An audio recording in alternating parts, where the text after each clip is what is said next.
there's gonna be a little bit of setup here. First thing is going to go ahead and delete my file, just so we have a clear file here. And then I'm gonna go ahead and set my options. Have fast text speed and no battle animations. It is faster to leave this on set, but we're gonna leave it on shift for now in the early game because it's because that's important. Okay.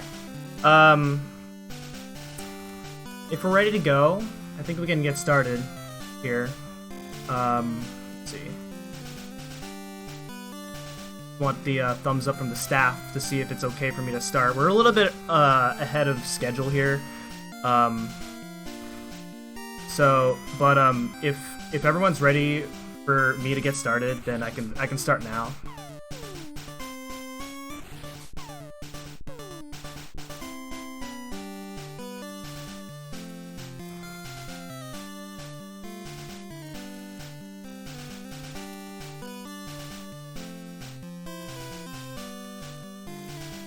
Are we good to start?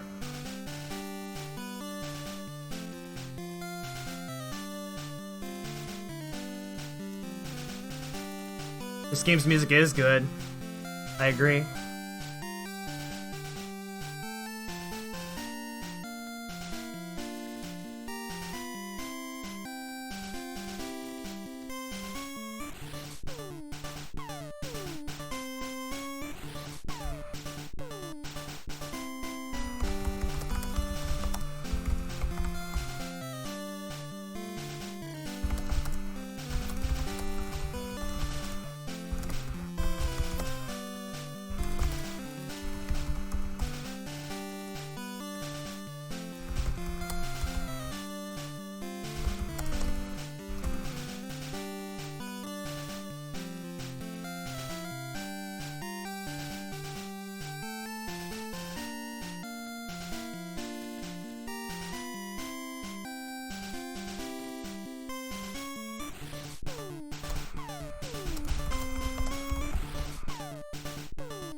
Give me a moment, everyone.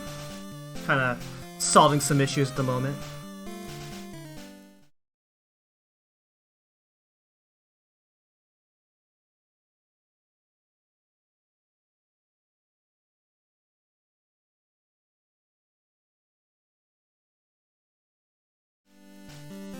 Alright, we got the thumbs up, and that then my estimate's really generous. So if I do end up having a really good run and the estimate and I like destroy my estimate, then the next runner did say that they can start early. So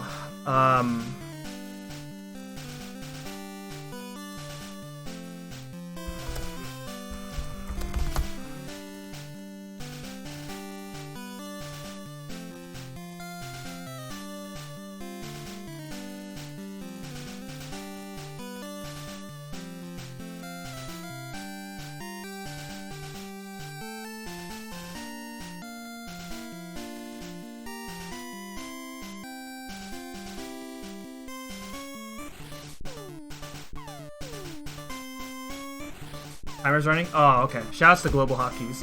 Okay, so we're good to go in this case. So, alright. 5, 4, 3, 2, 1, go! Alright. Hello, everyone. My name is M228, and this is Pokemon Red and Blue for the Game Boy. This is the first game in the first generation era. Right off the bat, I'm already doing an optimization, and that is that I am naming both Red and Blue one letter, and that is that every time the game has to print out your name, then you lose like a frame every time for every letter that the game prints out your name. So we save the most amount of time by having a single letter. It doesn't matter which letter. Most people use A because A is the default that's on the keyboard. And also another thing is right off the bat, I'm doing a safety strat, and that is that I just went to the PC to grab a potion. And that is that if something goes wrong, which it probably won't, it's very unlikely, but if I somehow happen to get screwed over very early on, then we have that for safety. I do not do this in PB attempts, but since this is a marathon, we're not expecting good luck here. Alright, so we have a choice of 3-star Pokemon. I'm gonna pick Squirtle.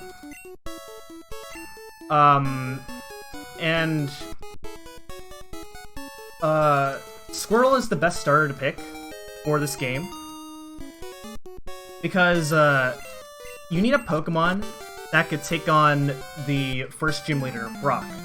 Charmander has to like grind up a lot of levels in order to fight Brock, and then Bulbasaur's first move that it learns is Leech Seed, and its next move is Vine Whip, which is like level 12.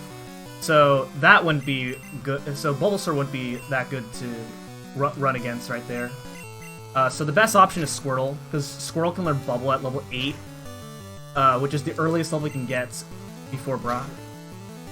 Now we have the first fight against Blue, and we'll be fighting Blue multiple times throughout the run because he is our rival. So the fight is just basically tackle and hope that you win. You don't have to win, but if you lose, it's really bad. So we won. So now we have the extra potion for later on, which is nice.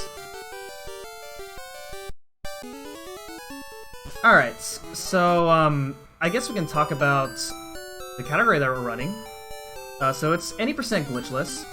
There is, if you're familiar with Pokemon Gen 1 speedruns in particular,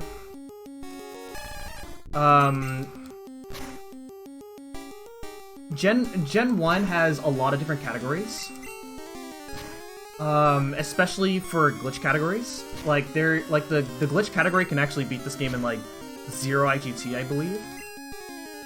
And so naturally that becomes not a very exciting run to grind, nor is it very exciting to watch. And so glitchless, on the other hand, takes Pokemon speedruns onto like a whole different level. It's like the traditional way of going through a Pokemon run, pretty much. And that how well can you execute throughout the entire game. So what you're seeing here in this run is a traditional route of Pokemon Red. So earlier, as I went through Route 1, I did get an encounter and I fought it. Fighting that encounter, most of the time you're gonna want to like avoid as many battles as you can. But defeating that encounter gives me just enough experience to get to level 8 by the time I get to Brock.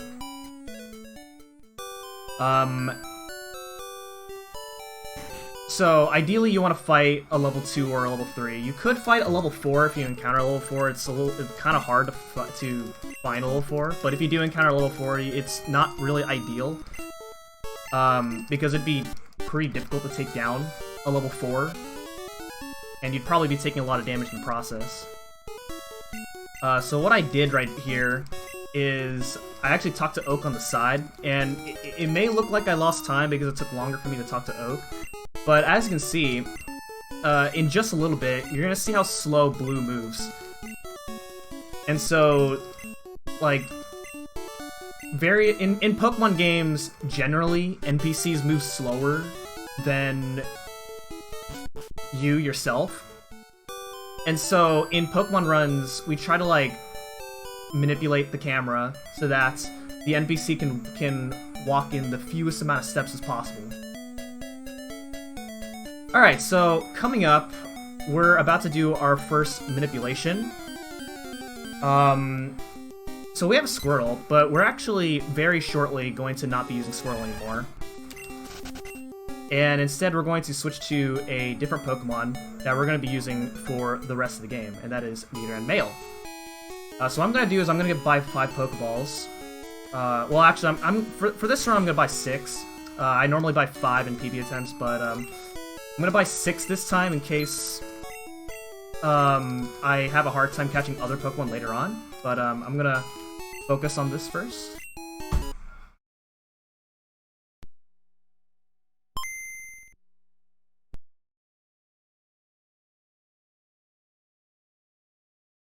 I have to go through the titles, all the title screens frame perfectly.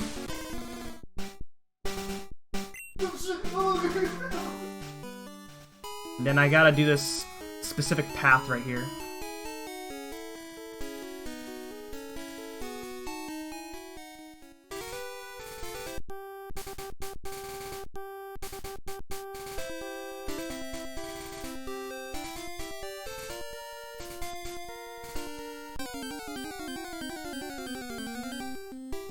Okay, looks good.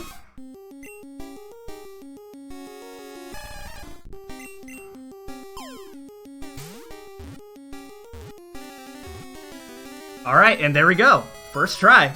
So we're off to a really good start.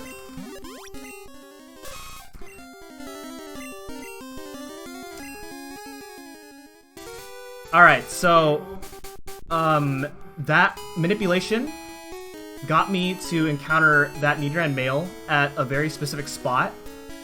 But also what's special about this Nidoran Male is that it has close to perfect DVs. And the short term, without going into too much complicated details, DVs are just basically just stats determined into your Pokemon, like the moment you encounter the Pokemon. And so doing that manipulation seemed like it'd be slower, but that manipulation like ensures that you get consistent stats throughout every run for your Pokemon. Now, you could also manipulate Squirtle's stats as well to have perfect DVs, but because we use Squirtle for just a short amount of time, it's just not worth manipulating for a Squirtle. So we just work with whatever stats we have for Squirtle. And sometimes that could make a difference. Like some fights can be slower or harder. Wow. But it's fine.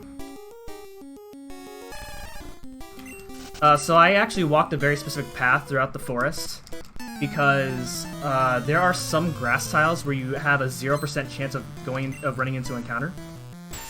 And then we have these, and then of course near the end we have grass tiles that you can get an encounter, and when you do get an encounter, well, the encounter chance for Viridian Forest in general is like really low, so that was kind of unlucky.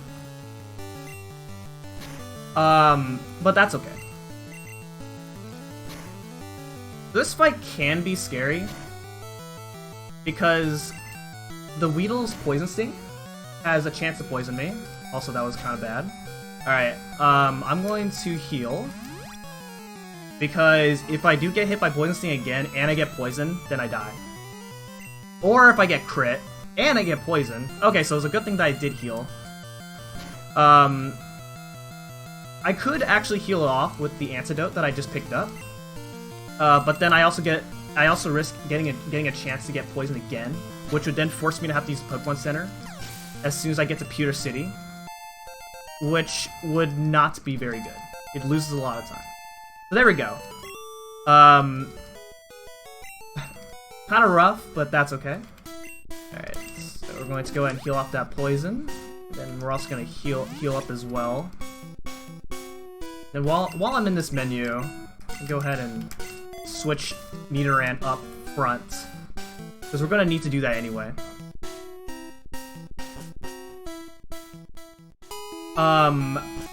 So now at this point, we don't have to worry about being poisoned, because Nidoran is a poison type, which means that no matter what poison moves it gets hit by, it will not get poisoned at all. So in PB attempts, I actually just shop right now before the gym, but this time I'm going to shop after, because I don't have enough money to buy as many potions as I'd like. Oops. Alright, so the first safety save I am going to do is going to be on the first gym leader, Brock. Now, it's not very likely that you'll die, but if you do die, then it's really bad. Depending on what your Squirrel's special stats are. So what I'm doing here is I'm going to send out Nidoran first, and then switch to Squirtle. And that's because Nidoran needs to gain some experience so that I can actually use it later on after this fight. So as you can see, I have bad specials, so this is going to be a 3-turn Geodude fight. Okay. So the Geodude has Tackle and Defense Curl, so it's not a big deal. The real problem in this fight is the Onix. Unless the Onix uses Bide.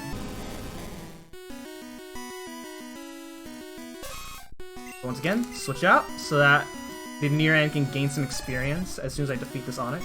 Okay, so it uses Bide, which is good. So now what I have to do here is I have to Tail Whip twice in order to stall, because if I damage the Onix while it's using Bide, then it will do twice as much damage back at me, which is obviously a guaranteed death, and that's not good. Okay, so he's using Bide again. Okay, so this fight went well. So we didn't die, that's good. Alright, so now the Nidoran has learned Horn Attack, which is really powerful this early on. And this will be the last time that we will be using Squirtle. So hope you guys had fun seeing Squirtle in action. Kind of makes me sad because Squirtle is one of my favorite starters in Pokemon.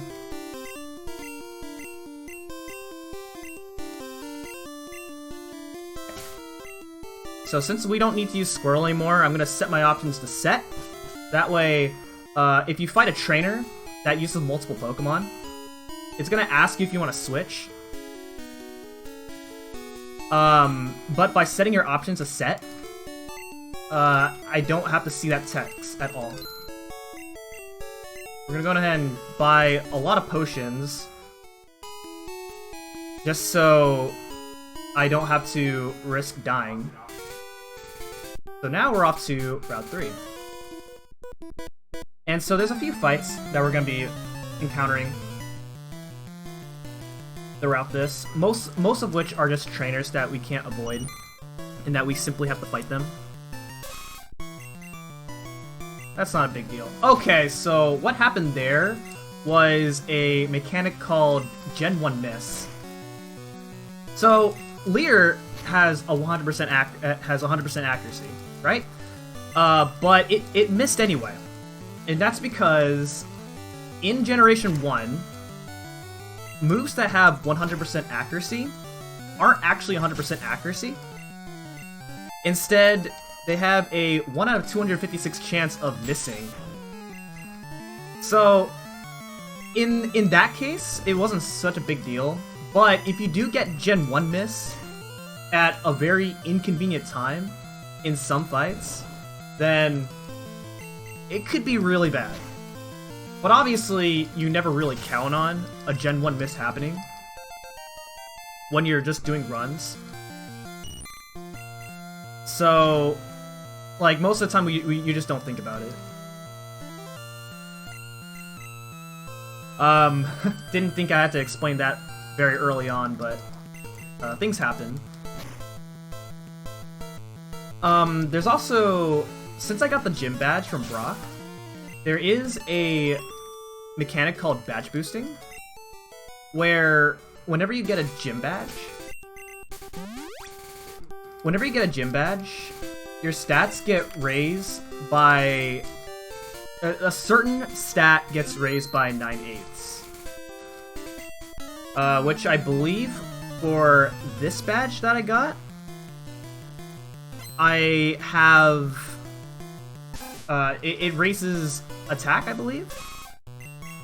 And so, badge boosting lasts until you level up. And so this is what makes, like, experience routing really important, especially in Generation 1.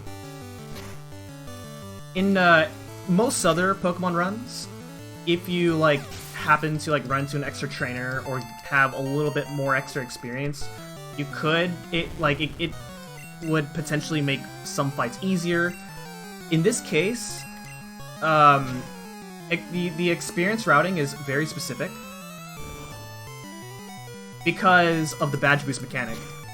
If you, like, level up, if you, like, fight an extra trainer and level up at, like, just the wrong time, then you may not get the badge boost to take care of, like, really difficult Pokemon.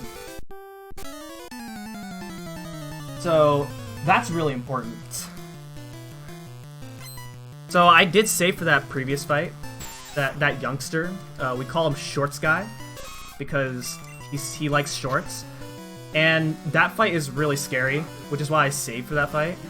The Rattata does a lot of damage, especially if it uses Tail Whip.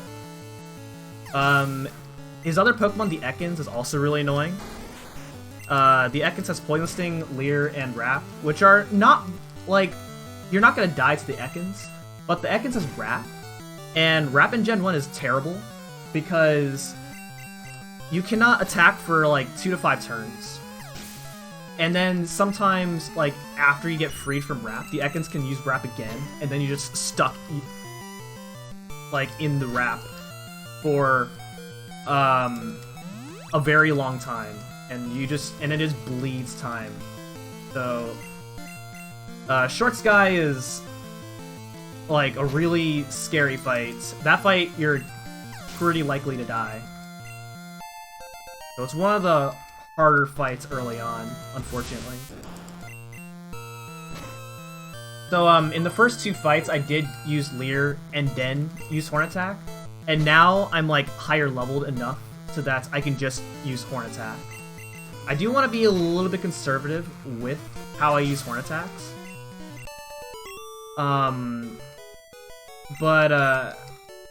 Well, in PB attempts, I would have to be conservative, but there's going to be a bit of a safety strat that I'm going to go for, where I don't have to be too worried about my Horn Attack PB count.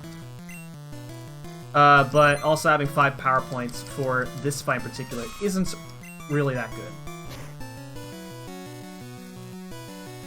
good. So coming up, I'm going to be catching a flying Pokemon. I need a Pokemon that can learn Fly. And so in this route, you can find a Pidgey or a Spearow. Whichever one of the two I'm going to catch.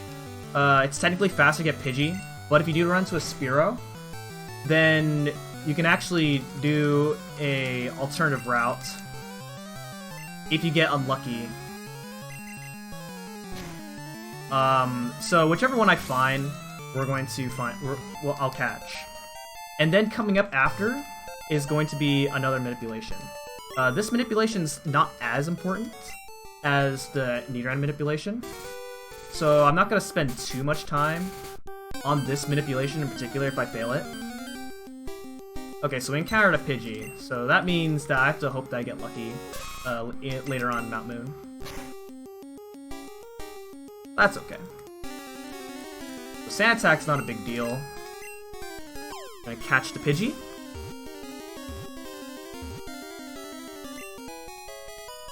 And then coming up, there's gonna be a Pokemon Center.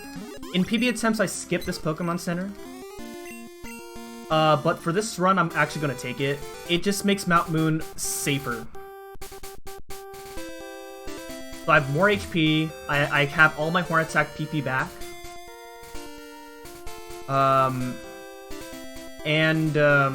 Yeah. So after I heal up, we're going to do the Mount Moon manipulation. There is a backup if I fail it, which I will go for the backup. If it doesn't go well. But for the actual manipulation, I will give myself one try.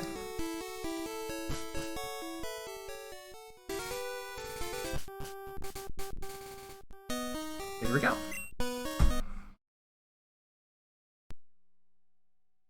So this manipulation involves no encounters for the entirety of the dungeon.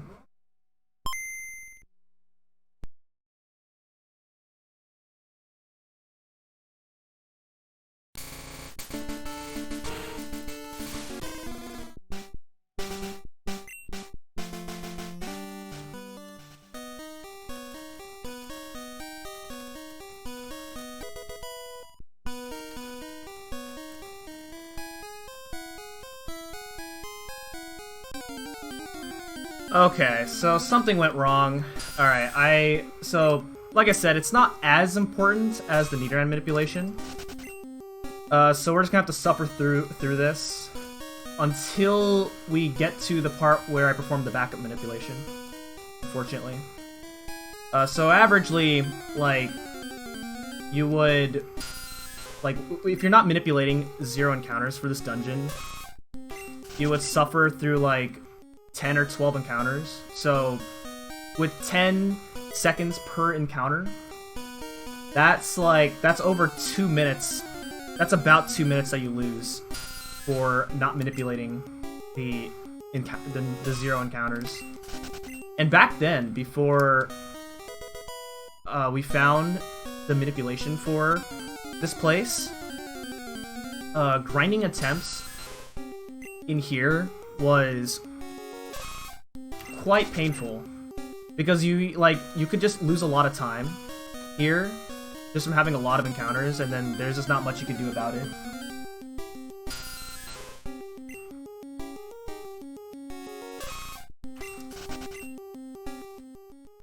So there's actually like another part to the manipulation, and that is that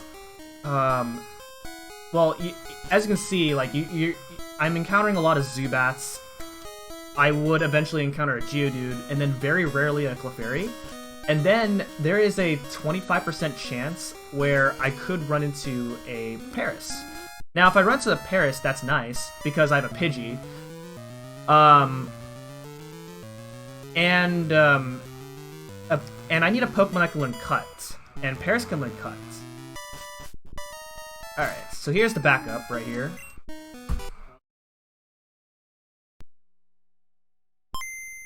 I'm going to focus on this.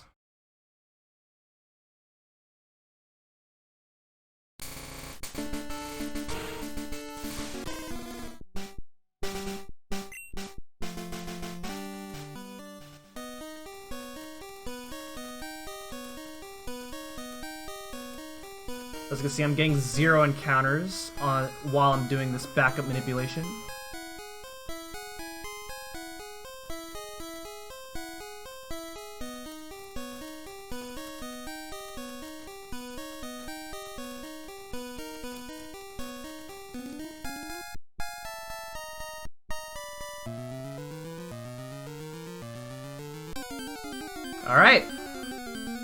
Alright, we got the Paris.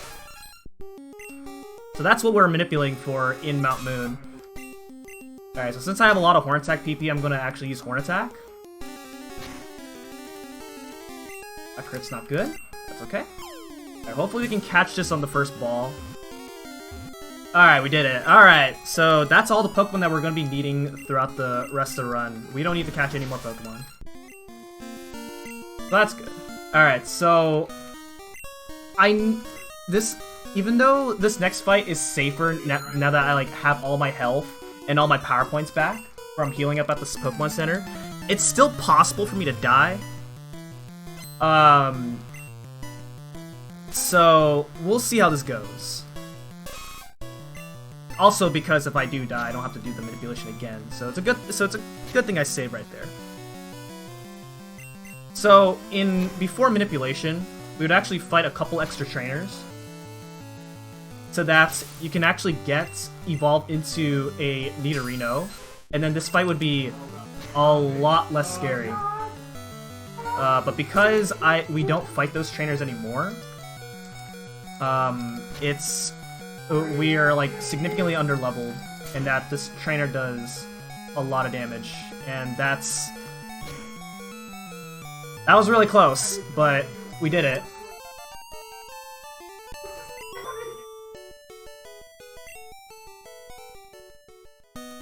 Alright, so you can still get encounters here, and you can't manipulate no encounters on this part at this point of Mount Moon right here. You can get like maybe 1 or 2 encounters or something. So now what I'm going to do is, with that rare candy I picked up, I'm going to use that to level up Nidoran to evolve into Nidorino.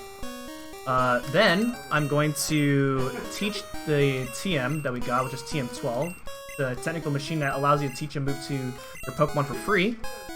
We're going to go ahead and teach Water Gun to Nidorino. Then we're going to go ahead and use a Moonstone. And we're already going to get Nidoran to evolve to its final form, which is Nidoking. And Nidoking is busted in Generation 1.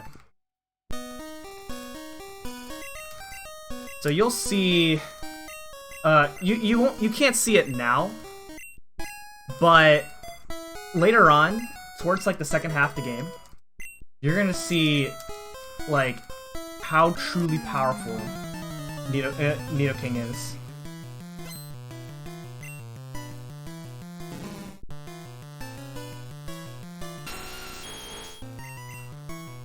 Okay, so we did get Mega Punch. And Mega Punch is really powerful. Oh, that's not good. Right. So I got a low roll right there. So what that means is that not every move will do the same amount of damage. The game rolls like 12 to 16 different values of damage, which means that moves will not do the same amount of damage every time. So I was really unlucky that the Water Gun, that first Grimer survived Water Gun. Alright, so we're gonna praise Helix, right? Just kidding. Some people are probably gonna be upset about that. But, that actually does lose time. Because it does give me an extra chance at running to encounter. But we got no encounters, so we didn't lose time. Alright, so we're out of Mount Moon now. So the biggest point of luck is over, which is good.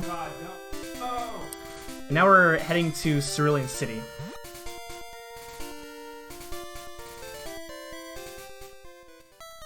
So I'm going to heal up at the Pokemon Center, and that's because like I'm at 4 HP and I need to get my power points back.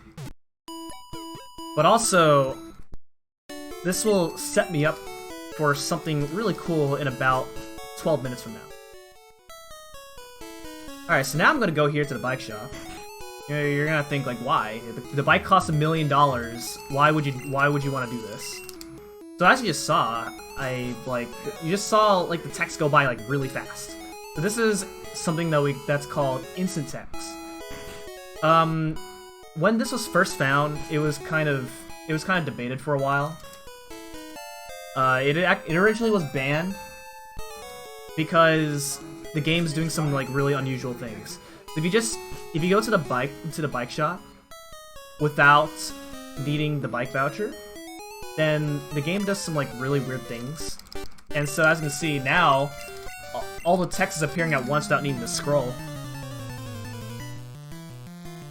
This glitch, quote unquote glitch, will last until either a yes or no option pops up, I go to my Pokemon list, or I go to my bag.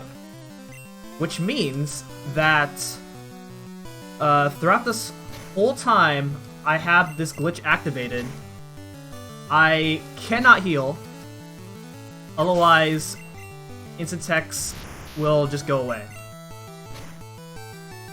And if all goes well, and I keep instant attacks throughout the entire part, where it's... oh man, wrong move. That's okay. Where I keep instant attacks throughout the entire thing, then it should save like 3 minutes. But since this is a marathon, I am going to be taking safety measures, and that is that right now I can already see that I need to heal, so I'm going to heal up right after this fight, because if I just continue on, then there is a chance where I'm going to take enough damage where I'm just straight up dead. And in PB attempts, you just have to keep going.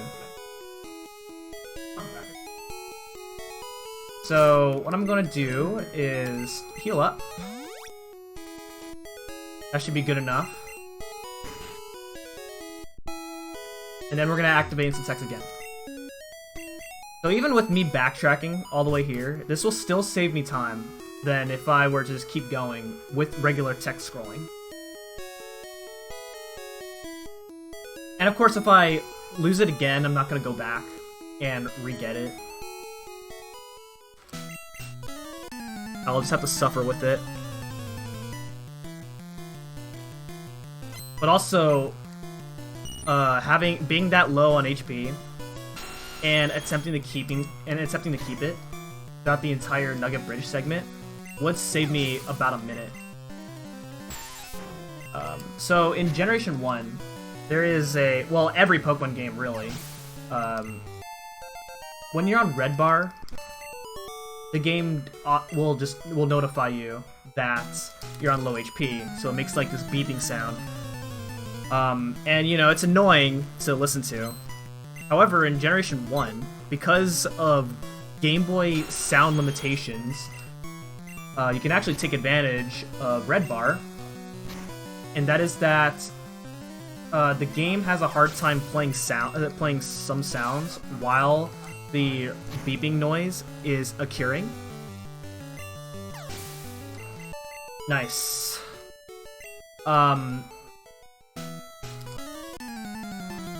So then that means that while like Pokemon cries are happening, like when the Pokemon pops out, like right here, if I was on red bar, and I wouldn't have to wait for the Nidoking to cry, pretty much, and that saves a little bit of time every single time a Pokemon gets sent out. So in PB attempts, you try to keep red bar as much as possible. Now, of course, some segments you can't really control when to consistently get red bar, but there are a few other segments where there are strats where you can stall so you can get red bar, and then you just end up saving quite a bit of time. Also, red bar is really risky because you do have a chance of dying, very high chance of dying. So this is one of the few Pokemon games where being on low HP is really good, but also risky. Really high risk, high reward. Ooh, that is not good. Okay, so Sand Attack is really bad in Gen 1 because when you get Sand Attack in normally, like your accuracy gets lowered by like one stage. In Gen 1, I believe your accuracy gets lowered by about a third? No, either like you get lowered by 66%, pretty much. Which is really huge for Gen 1. Which in this case, like since I got Sand Attack there once, and you saw me miss Horn Attacks a bunch of times. That's how bad Sand Attack is.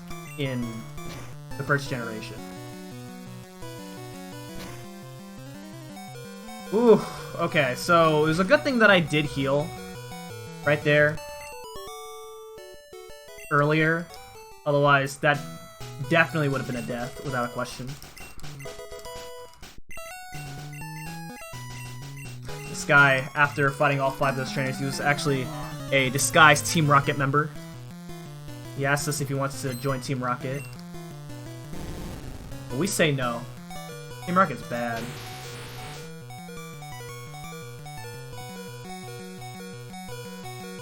So, this next part is just a gauntlet of fights, really. So there's not really, like, a whole lot to talk about with those fights. So I guess I can talk about... this. So, you may notice in the title it says Pokemon Red and Blue. Now, the way the Pokemon Speedrun leaderboards work, as far as categories are concerned, is that whenever Pokemon games come out with like a brother and sister game, right? In this case, this is Red and Blue.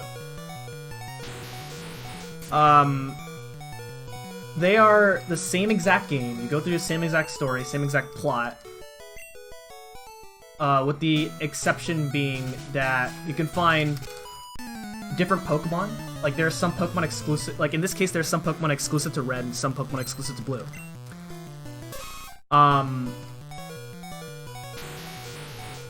So, or like the encounter rate of finding one Pokemon is higher chance on one version over the other. And because like that difference is not enough to make them its own separate game, Red and Blue are on the same, they're on the same category, basically. You can do Pokemon Blue runs and submit it onto the leaderboard, basically. But most people run Red. Now, usually there is a preferred version as to which version you want to run over the other. In Red and Blue's choice, the reason we use Red is because Nidoran Male has a higher chance of finding than if you were to find a Nidoran Male in Pokemon Blue. In Pokemon Blue, Nidoran Male's encounter rate is like 5%, whereas with this game, whereas in Red it's like 20, I think? So it's easier to find Nidoran Male in Red. That alone makes Red worth it. Now, I believe the manipulations also work differently between Red and Blue as well. But the other reason Red and Blue, or the other reason Red is faster, is because when you advance the title screen, advancing the title screen is faster in Red than in Blue. By just a little bit. But again, you can still do runs on Red and Blue. The other Generation 1 game, Pokemon Yellow, that game is different enough that it has its own category for glitchless. So, if you were to compete on Yellow, you would have to submit onto the Yellow board instead of Red and Blue. Alright, so all that explanation was enough to get past all those fights. And now we're talking to Bill. Bill is disguised as a Pokemon because he messed up on something. Now we gotta see what he has here. We do not tell him to. We do not go to him for his Pokemon collection, unfortunately. Okay, I'm gonna heal. We're gonna heal one more time. Normally this is enough so that I can actually set myself up for Red Bar. But we're gonna be a little bit safe about this. It's not really... When you're doing a no reset run, it's not really recommended to be on Red Bar. Just because of the really high risk that you have of dying. Alright, so earlier we did lose instant text when I was learning Thrash. And because like the game asked me if I want to learn Thrash, that did deactivate the instant text glitch. Okay, so we're gonna gain a little bit more experience before taking on the next gym, Misty. So we're gonna head over here and fight this rocket grunt.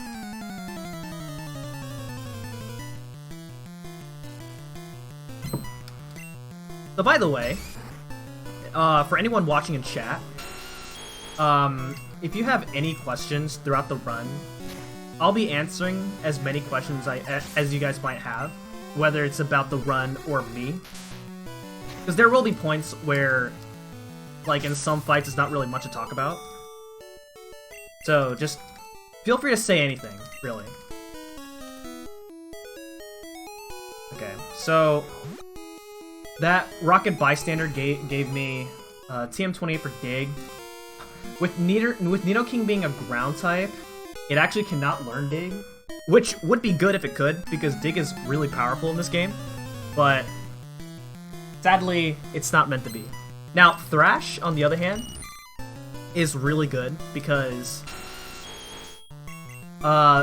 when you use Thrash, you just attack for like 3 to 4 turns without having to select a move. So it's a really good speedrunning move. You don't have to select Thrash every single time you want to use Thrash. And again, this lasts for like 3 to 4 turns, and then after the 3rd turn, it's 50% chance whether it gains an extra turn of thrashing. And then after the 4th turn, it's guaranteed that you're going to get confused after that. Now, this fight can be a 3 or 4 turn thrash fight.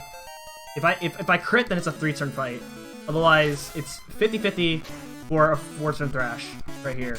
Okay, so this is gonna be a 3-turn thrash. So that's good. Now, before RNG manipulation, this fight was like the hardest fight. Not because the strategy involved was difficult, because all you have to do is thrash. It's easy. But surviving it was the hardest thing in the world. Because back then, before manipulation, and that you had random stats on your Pokemon, if you did not have good speed DVs, and like you weren't able to outspeed the Starmie, then that Starmie is really bad. So, thankfully, now with a consistent Nidoran, we don't have to worry about Misty being a hard fight anymore. You can still die if you get, like, crit or anything like that. But your chances of dying is a lot less likely than how it used to be.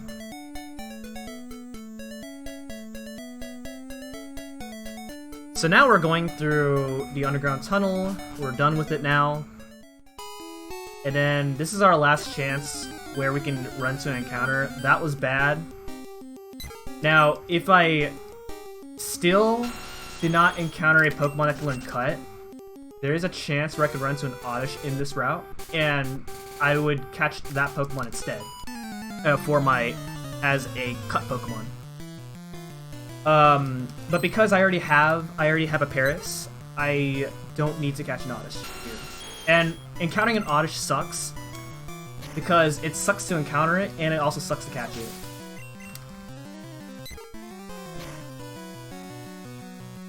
So normally, if I was going for attempts, I would actually like hope that these Pidgeys use Quick Attack, so that I could actually set myself up for Red Bar. And this would be like a very long stretch of having Red Bar here. Because you would not be able to heal for like the next, like, probably 20 minutes or something like that. And so having Red Bar for that much for that long is so good. You save so much time. But we're not risking Red Bar this time.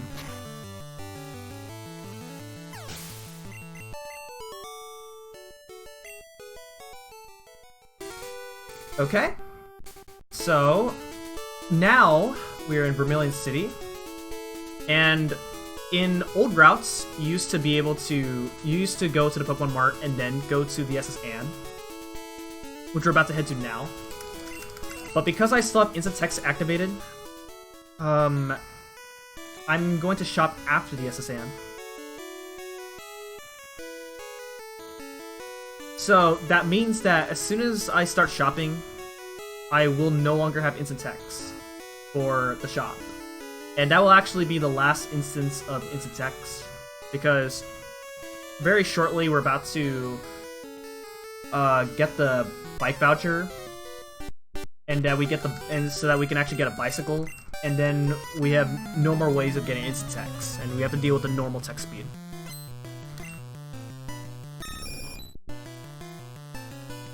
Alright, so blue, round 3, technically round 4. There's actually an optional rival fight that we didn't actually go to. Okay, that's bad. Yeah, there's actually an optional rival fight that we didn't go to, and that fight's actually really hard. You don't want to actually fight that at all. And so it's completely optional anyway, so we don't have to worry about that. That's nice. Okay, hopefully... Okay, so I did get Sand Attack, so hopefully I don't miss. Oh my goodness. Oh, this is actually not good. Oh no. That's not good. Okay, so... Unfortunately, I did not save.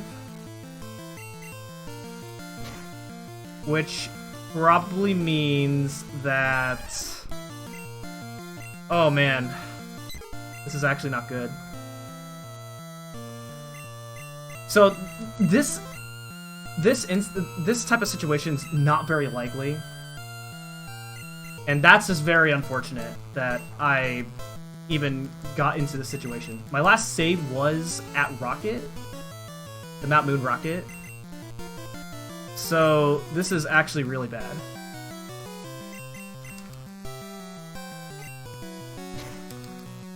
I don't actually know what this Kadabra is doing. It actually can't... Okay, there it goes. So, when you die, you go back to the last Pokemon Center that you visited, which, in my case, my last Pokemon Center is at Cerulean City. So, this is extremely unfortunate.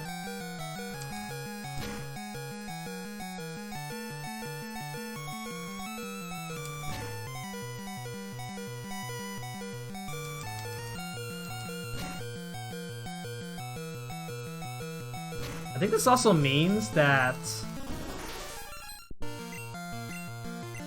Ugh, okay. Alright, now I actually don't know what to do. So when you lose, you actually lose half your money, and that's really bad because money management is really tight in the route. So because I lost half my money, I'm gonna have to figure out something. And this is a situation that I have never been in at all. So we'll have to figure out something here.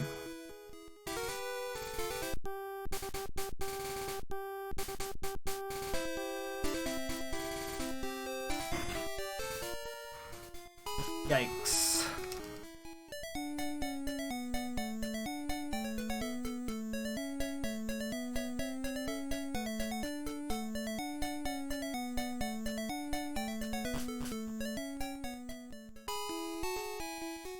Just gotta make our way back for now. I think this means my XP route's gonna be off too, because I did KO a couple Pokemon already.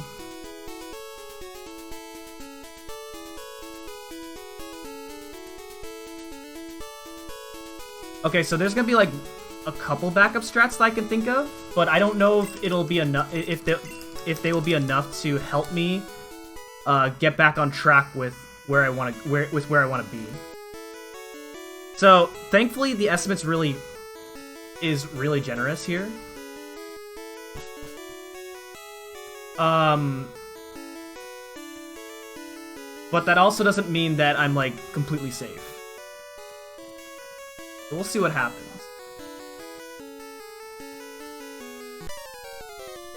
But I have all my health back, I have all my power points back, which is nice.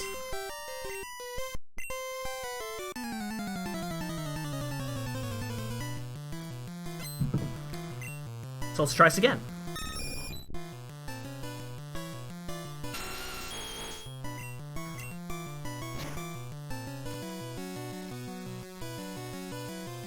Oh, not again. Alright, this time we're switching. So when you switch, you regain your stats. All stat changes are gone when you switch out your Pokemon. Alright, so now I need this Pidgeotto to KO me. Or to KO the Squirtle. So that way the Squirtle does not gain experience. Okay, there we go.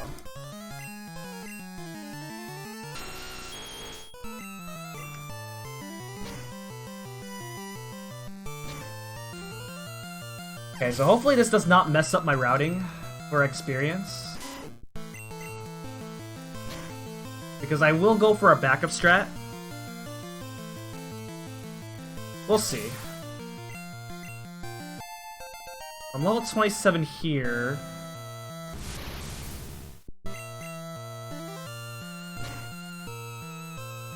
And then...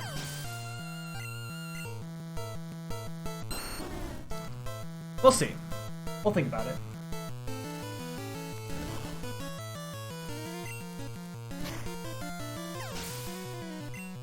Okay, but we're through the fight anyway.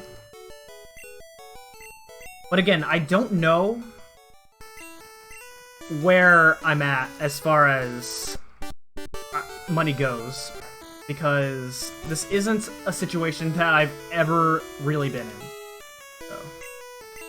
So, this is one of the dangers of running this in a no reset situation.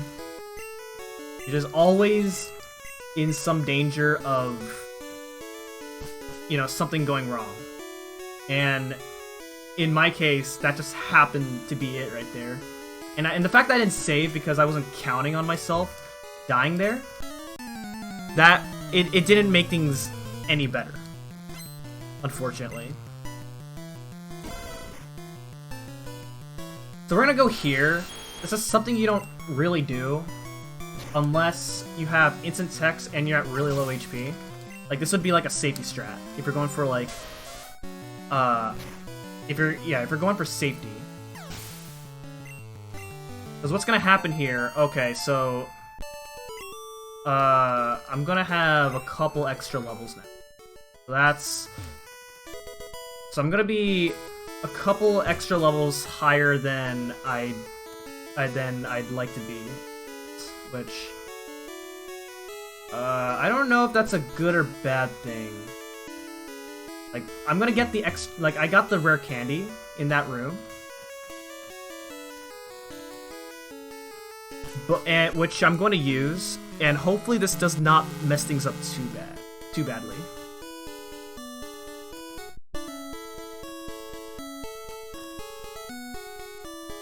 And that would not be good if things resort this way.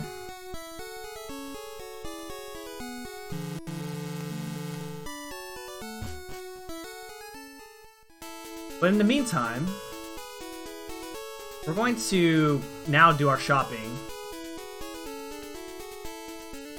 And hopefully this all can work out. I'm gonna sell all my Pokeballs, because I don't need Pokeballs anymore. I'm gonna sell the TM that we got from Brock. I still need to sell this nugget right here. And then we're gonna buy some repels. And then some paralyzed heals.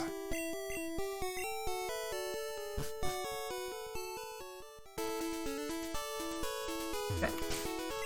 Alright, so then we're gonna attempt to use this rare candy. Hopefully my experience will still be fine. And then we're gonna teach Bubble Beam, which is the TM that we got from Misty. We're gonna delete over Poison Sting, because Poison Sting is really bad. Then we're going to teach HM01 to Paris. And then we're gonna teach Dig to Paris as well. Squirtle can also learn it. but it is faster to teach cut to Paris. So here's the final manipulation. Again, I'm gonna give myself one try at this.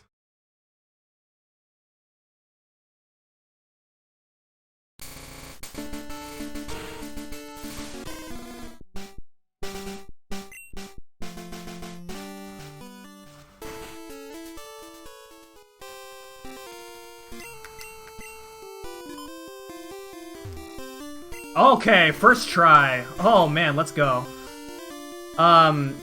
So if you're not without the manipulation, you are just praying that the cans that you just get the right 2 cans, and it's really bad in this game. So thankfully we got the manipulation. I'm like really bad. I'm like really good at messing that up in runs. But I'm really happy that I got that. Alright, so Surge, with this HP, it's free, basically. Like there's no way you can die here. But if you're on red bar, then the Voltorb has Sonic Boom, which always does 20 damage. Which, if you do not have 20 HP, then that's a guaranteed death. If it lands Sonic Boom.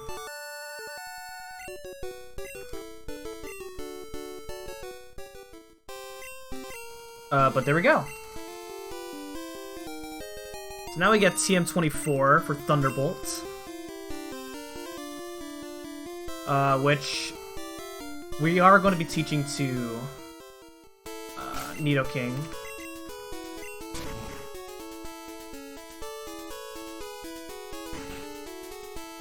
Okay, so now we're going to go over here to the Pokemon fan club. We're going to talk to Chairman.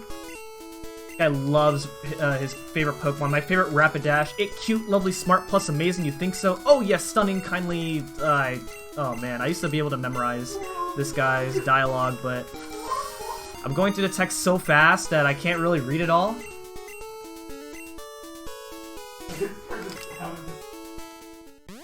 Okay, so what I did there is I did use dig.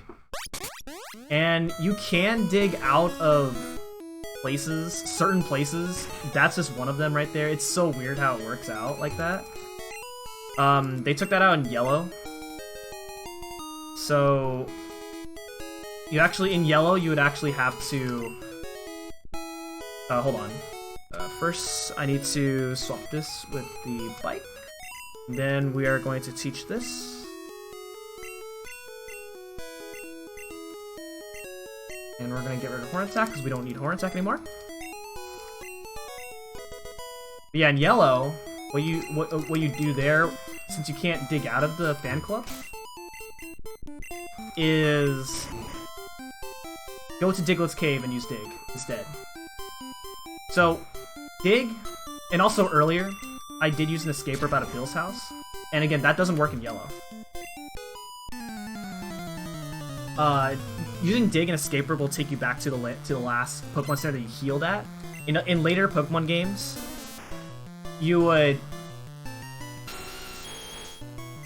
have to do is enter the Pokemon Center in order to set your point for when you use dig and the escape rope.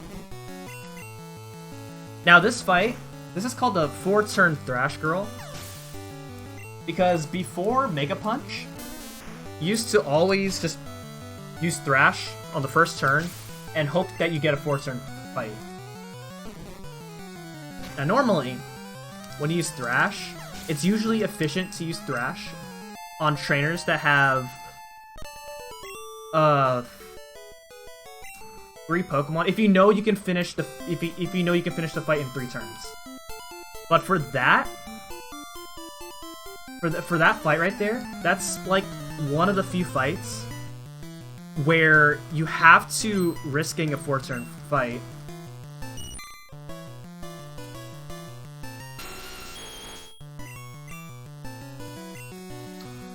Also, whoops. Okay, good thing that miss. Usually at this point I'd actually be out of Mega Punches.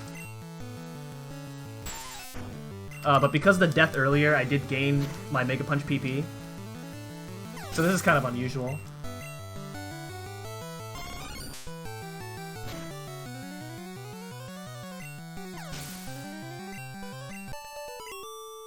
So yeah, that instance right there. Because I knew I had 3 more turns left to defeat that guy, I used Thrash. Alright, so we are coming up to Rock Tunnel, and you're gonna notice I did not pick up Flash. And in order to get Flash, you need to catch 10 Pokemon and then take a detour through Diglett's Cave. That's really slow, so we instead go through Rock Tunnel here in the dark. And going through Rock Tunnel in the dark is fairly easy because you can actually see the walls, but you can't see yourself, nor can you see the trainers. So you have to be really careful with how you navigate through the cave, because if you're slightly off on your movement, then you could run into a trainer, which would not be a good thing. Something else you're noticing is that I'm actually talking to the trainers. And that's because when you go in front of a trainer, they have this like exclamation mark. Where like the exclamation mark lasts for like a second, they walk to you and then they talk. Whereas if you just talk to the trainers, you just talk to them instantly. And it saves that 1 second from having their exclamation mark up here. And so by doing that every single time, it adds up throughout the course of the run for how many trainer fights that we fight. And I'm talking to these trainers because I know that I cannot avoid these trainers, no matter how far away I go from them. Not every trainer has the same like range sight. Like there are some trainers who will like have a 1 tile distance from when they can see you. And then, whereas some other trainers can, like, see you from, like, the entire screen. Pretty crazy. Okay, so right here, repels make it so that you don't get encounters for 100 steps. And you can actually, in this game, you can actually use repels early, before they actually run out. And so, I'm using a repel early, so that way I can... I don't have to see the repels effect wear off text.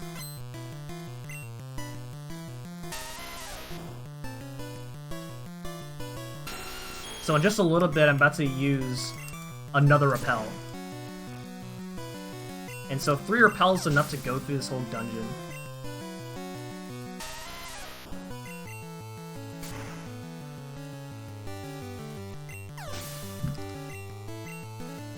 Man, level 31. That's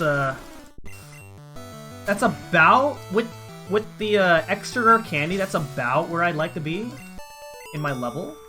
So I think we're still fine with our experience management. But it's the money that I'm more worried about than the experience, because I may not have enough money to actually buy all the items that I need, and I may have to take an extra shop later on, which would be really slow, and I do not want to have to do that.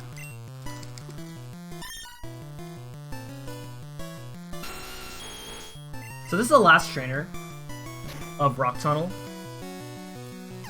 Then all we do is just thrash.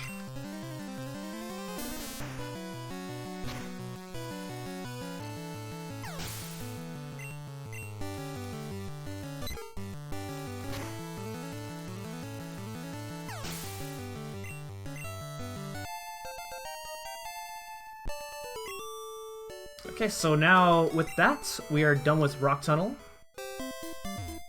Oops, okay. We're gonna avoid these couple trainers here. We're here in Lavender Town, and we're going to leave Lavender Town and progress to the next route. And we're gonna fight this trainer right here. The other trainer has a Jigglypuff and no Sing, and it's really painful to deal with. So we deal with the Gambler instead.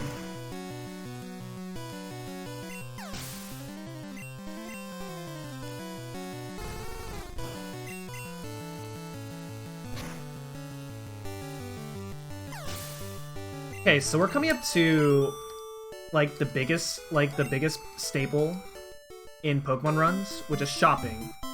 We're about to head to Celadon City next, and Celadon City is a department store where you can buy a lot of items, pretty much. So here's what I'm going to do. There's a hidden item somewhere here. I think I already passed it. Okay, never mind, I did not pass it. There's a hidden elixir right here. And then I do not get this in PB attempts. Oh, I passed it already. Okay, right there. There's a hidden nugget. And then that nugget's gonna be used so I can sell it for extra money. Hopefully that's good enough so that I'm still good on my money route. I did with the extra trainer that I did fight, as well as the nugget. This should bring me up to a lot of Pokédollars. We'll see. So I'm gonna sell the nugget.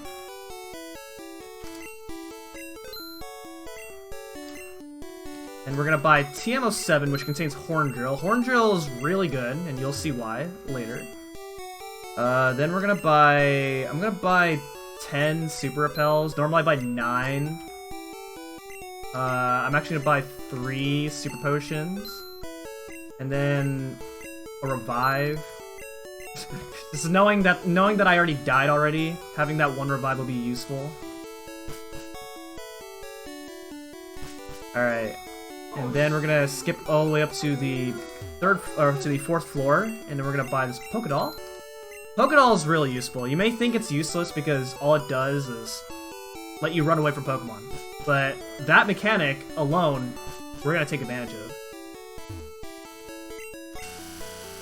Now we're up to the top floor. We're gonna buy this soda pop and we're gonna give it to this girl right here. And this girl's we're gonna give her the soda pop that we got. And in exchange, we're gonna get TM48. This contains Rock Slide, which we're only gonna be using a short amount of time. So you may think that's useless, but that short amount of time is enough to make Rock Slide worth getting. Okay, so now we have the main things. We have X items. X items are very busted in Gen 1.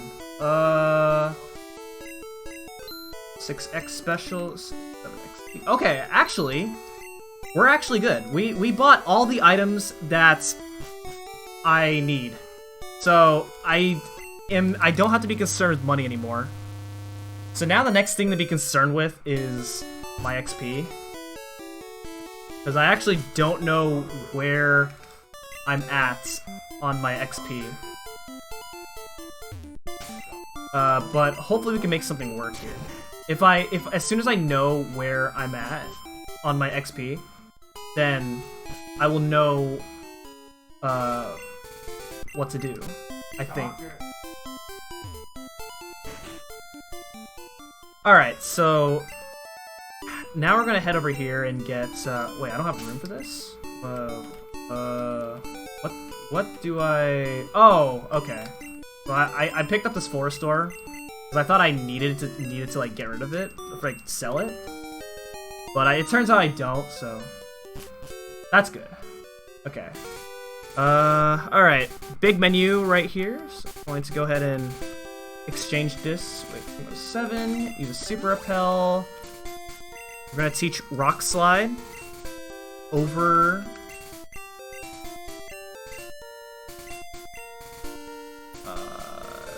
rid of Thrash.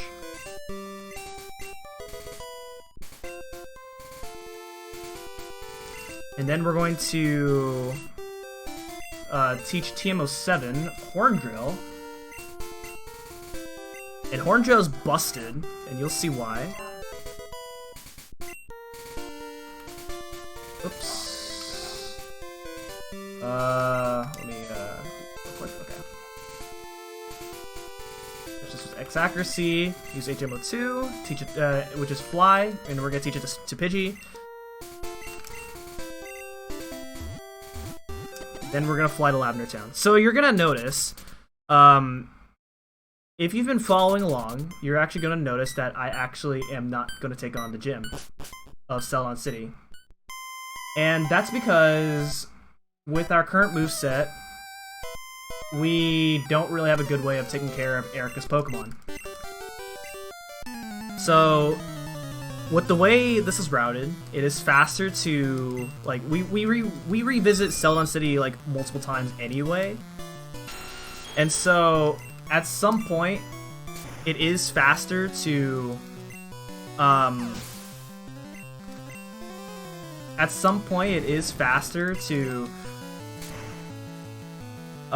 what is it? Fight Erica later. Basically. Losing my train of thought here. I actually forgot to use one move. But hopefully it should be. We're gonna use an X accuracy here. Please don't kill me. Alright, we're good. So I was supposed to actually use an X accuracy turn 1, and then use Horn Drill all the way. So this is where X items are really powerful, especially in Gen 1. Especially X accuracies. X accuracies are like the most broken items in the speedrun. It's so broken that having TM07 Horn Drill is really worth getting, pretty much. So, Horn Drill is a one-hit KO move. It will always defeat a Pokemon one hit with Horn Drill. So, it's super busted. However, there's a few criterias for Horn Drill, and that is that it's very inaccurate, and in order to make Horn Drill work, you have to be faster than the Pokemon. In later gens, you have to be higher level than the Pokemon. But since in this game, since it determines how fast you are, I can use an X accuracy, and as long as I'm faster than the Pokemon, then I use a Horn Drill. Because basically, oh no.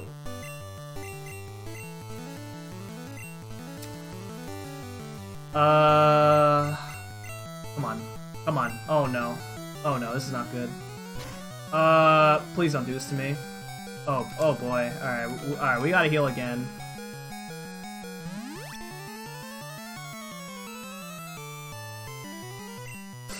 This is really unlucky. Oh my goodness. So when you're confused, you have a 50% chance of hitting through or a 50% chance of hurting yourself. And I just had that 3 times in a row, which is bad. So in PB attempts, you would be on red bar here in the Pokemon Tower. And so if you run into that situation, you're dead, basically. Rock Slide isn't very accurate. Oops. That was not what I was meant to do. I'm gonna get rid of that, because we actually don't need that.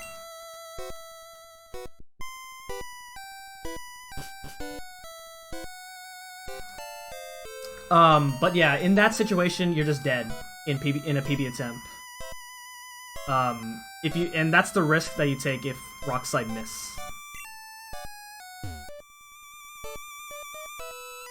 So we have that healing panel right there, which will heal up all of our HP, which is good, especially since I took a beating in that fight.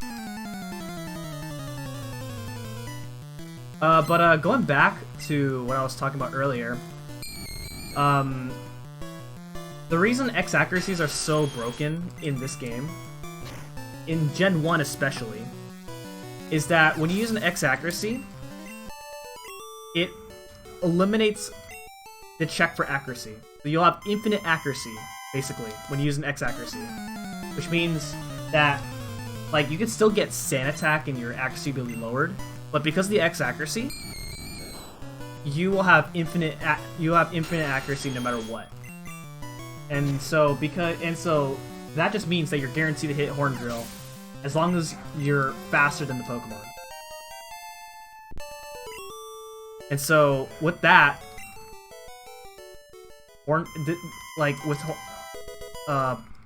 Nidoking learning Horn Drill like this early, it's so worth. This is what makes Nidoking so worth it over Squirtle.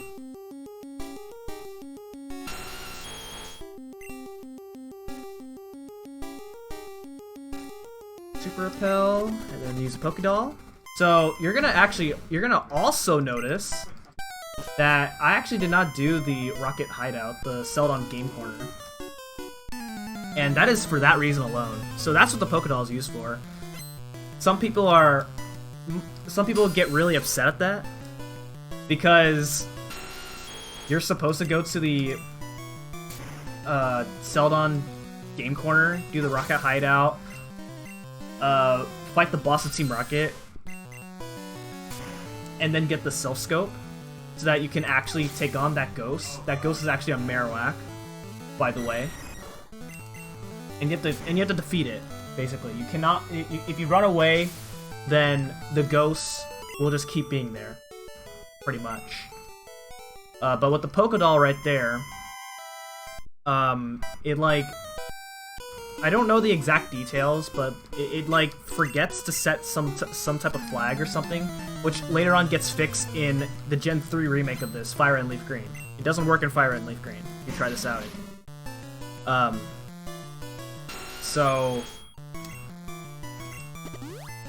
that saves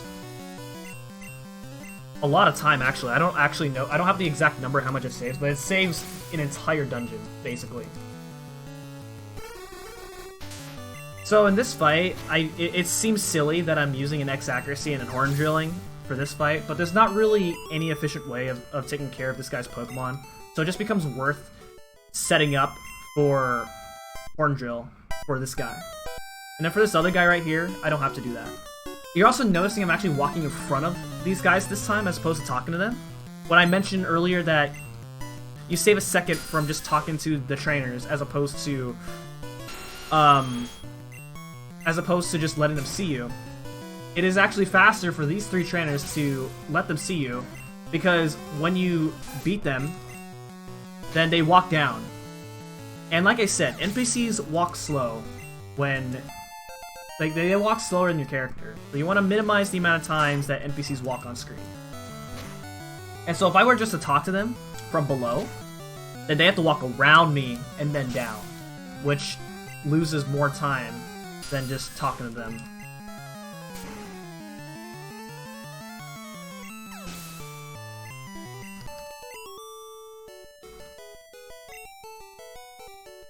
Okay, so that's all three Rocket Grunts taken care of.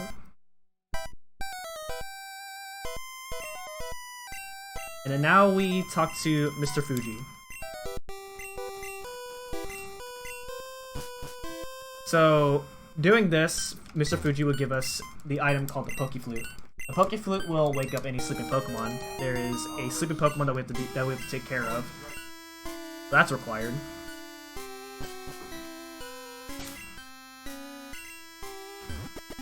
And now we're gonna fly to Celadon City. So again, we're still gonna be doing things out of order just because of how the route works out. It's just more efficient to do these things now. This is actually where the game starts to become more open world. Like the route up to Surge was pretty linear. But this is where it starts to open up. Like you can like pretty much do things in any order you'd like. And so what I'm gonna do is I'm gonna head this way to Saffron City. So you need the fresh water in order to get past this. I remember like on my first playthrough it took me a long time to figure out what to do here. But you do need fresh water in order to get past those guards. And so now, the main purpose of coming over here in Saffron City, which is like the center city of the map, is to go over here to the Sylph Company. You cannot take on the Sylph Company until you take care of things in the Pokemon Tower. We're actually gonna walk all the way up to the 5th floor. There's an elevator where you can take a shortcut to the floors, but it's faster to just walk up 5 floors.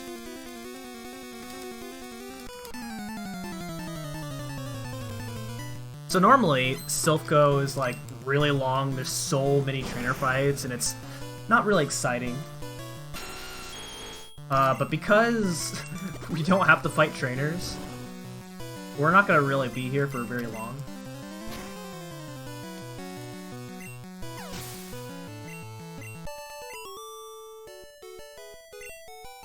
Boom!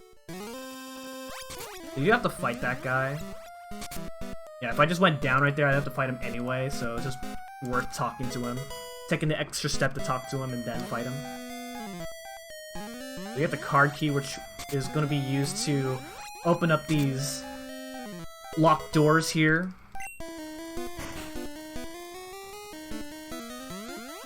We're going to take this teleporter right here, which will then lead us to the 3rd floor.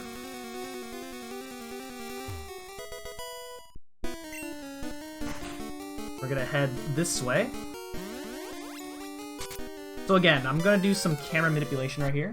Because after this looks like a waste of time, but after this fight, the rival would have to walk all the way around me and then to the teleporter, which loses 5 seconds. So taking the extra, so like walking up and then down is so much faster. Okay, so then what I'm gonna, so I'm not faster than the Pidgeotto, so I'm actually going to use an X speed here. And then we're gonna use Thunderbolt. Because I did use an extra X accuracy on the Rocket Trainer. I have to KO this Pidgeot with Thunderbolt.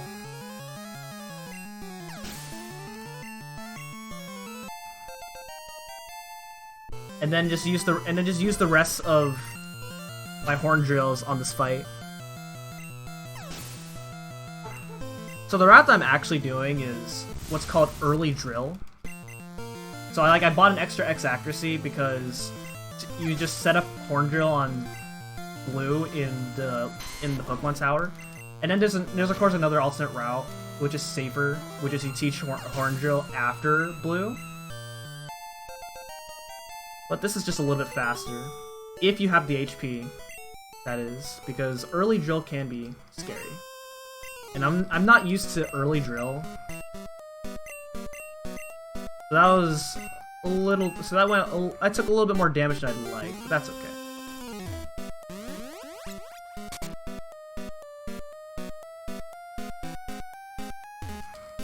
Okay, so one more fight before the actual boss fight itself.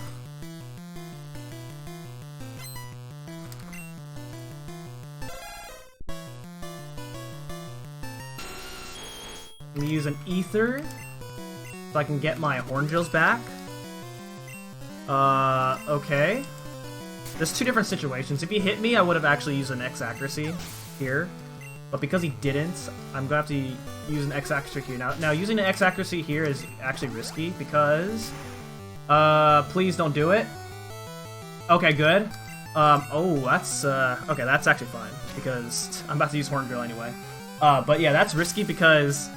the Psychic can actually crit, and if it crits, then I'm dead.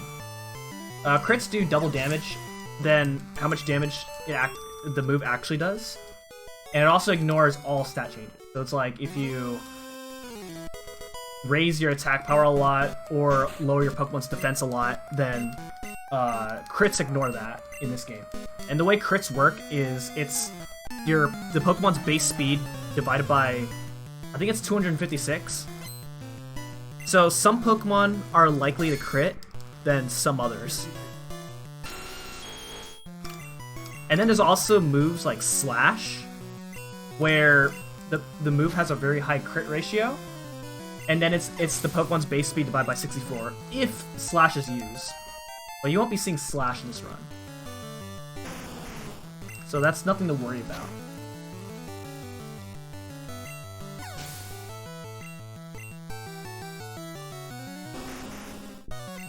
So one downside about using a Horn Drill is that it only has 5 power points, which is why you saw me use the Ether on Horn Drill earlier, so I can gain its power points back. So,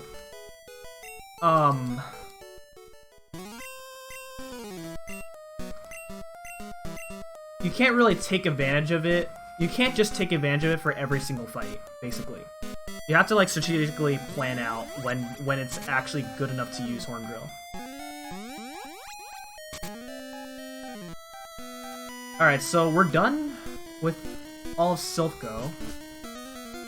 However, there's still another thing that I want to get. So I'm gonna go all the way to floor 10.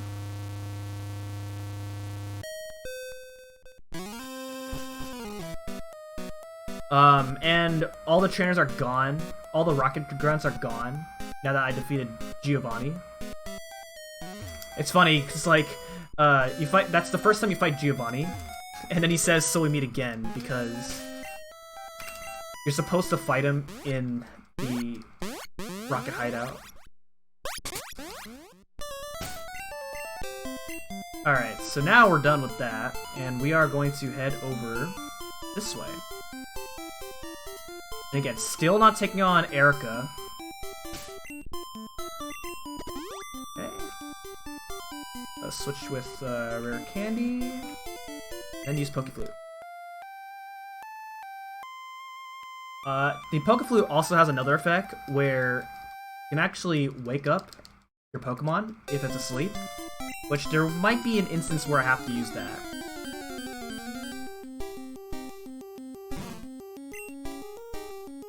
Here's a Snorlax. I'm gonna run away from it because we don't need its experience. And now we're heading up to Cycling Road. I'm gonna be a little bit careful right there. You can't, if you're going too fast, you can run into that trainer and it sucks. There we go. I took my time there as well, so that way I don't run into that trainer right there. What I actually did there, I was kind of, you didn't notice, but I was actually pressing B, and when you press B, I'm actually holding, I'm holding no directions. My hand is off the controller right now, actually. That's because you go down automatically through Cycling Road.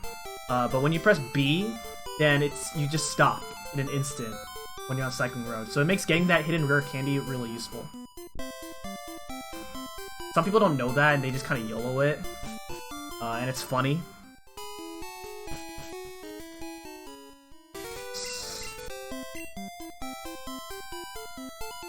Alright, so now we made it to Fuchsia City. And we're going to go to the Safari Zone.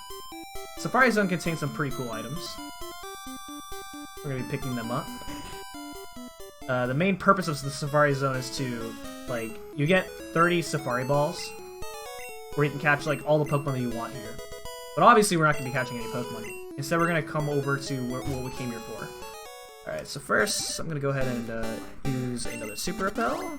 Then we're going to swap this with X Special.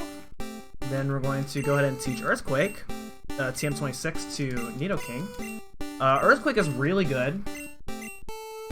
On Nidoking especially, it's so good.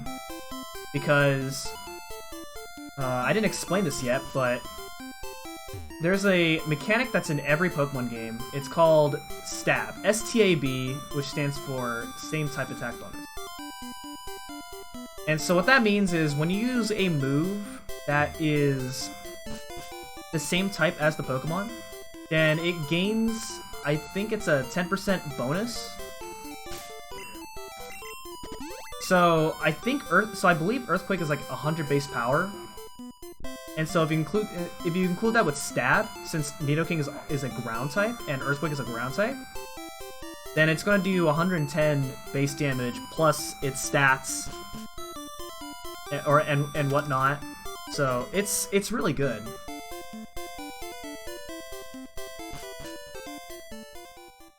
Okay, so we made it through the Safari Zone.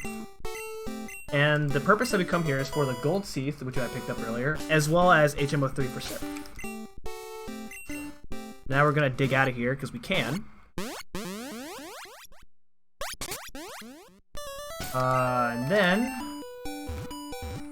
now we're gonna fly to Fuchsia City, and we're gonna take on the gym of Fuchsia City. So again, this is, still doing things out of order. You're supposed to do, like, this is the 5th gym. Again, you're supposed to take on Erica, like, many moments ago while we were at Celadon City. But, like, again, because of how the route works out, it's just more convenient to do these gym fights out of order.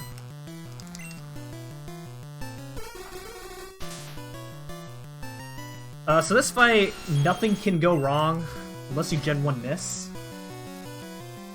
But we're not gonna Gen 1 miss.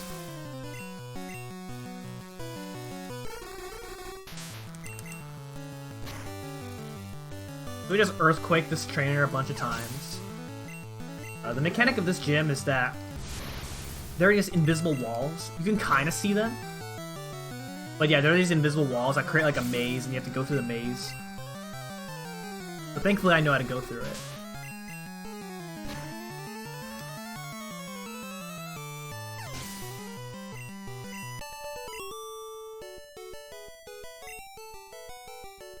We're gonna go all the way to the right like this, so I can avoid that guy. Now we're gonna fight this required trainer right here. You cannot actually talk to that trainer, as you can see right there. So it's just, you just let him see you. Now, if I had really high enough HP, I would actually have to do a slower strat in order to stall, so I can, because you want your HP to be at a very specific point. My HP's fine, hopefully, as long as this Hypno's nice. Don't do it. Don't do it. Okay, so that's why we have the revive.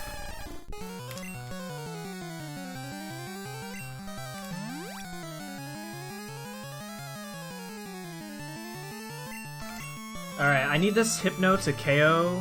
Okay, there we go. No! Wrong Pokemon! Okay, I need you to KO again. Okay, there we go. Oh man. Things are going really great, as you can tell. Alright, here we go. Okay, don't Gen 1 miss. Alright, good. Oh man, this normally wouldn't happen, but that's unfortunate. I actually thought I could survive that, but oh well. Alright, but Koga, on the other hand, is pretty free as long as nothing goes horribly wrong. Like, as long as you don't Gen 1 miss. In yellow, this fight's like really annoying because you do different strats between both yellow and this game because the fights are all different pretty much.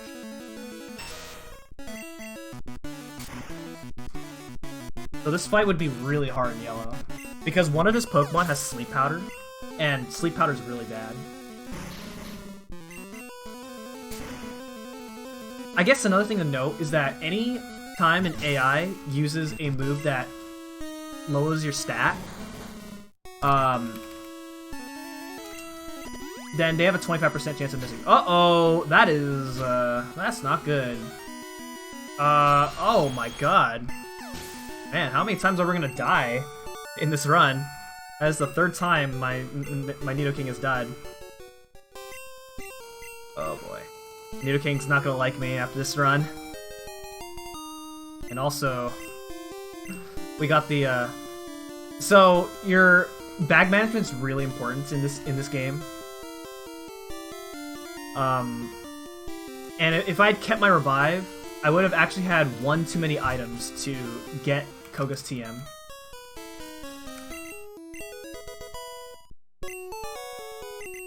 Alright, so we're gonna actually revive Nidoking using these rare candies here.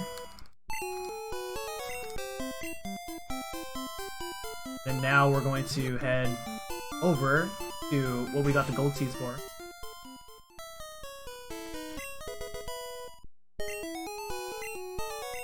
So, in exchange for this, we get HM04 for strength. So, actually, by the way, spoilers, that death was actually intentional.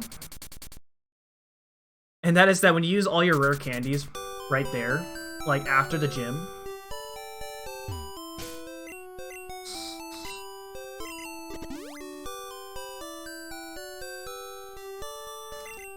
when you use all your rare candies, you'll get revived to like a very small amount of HP. And the idea, if the run doesn't suck anymore, is I would keep this red bar throughout the entire game. Since I don't have my revive anymore, I may have to opt for something different. I may have to plan this out safely. Especially since how this run's going already. But at this point, like, you shouldn't have any more problems until we get to the Pokemon. Alright, so welcome to Cinnabar Island. We're gonna go over here to the Pokemon Mansion because the gym is locked and we actually need the key in order to enter the gym.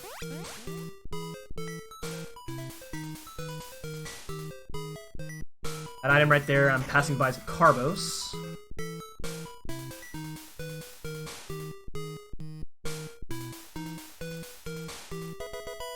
Get this TM right here that contains Blizzard, which Blizzard is so powerful. Yeah, that's actually the other reason why Nidoking is better than just using Squirrel out the entire game. Because Nidoking can learn all these like really like super busted moves.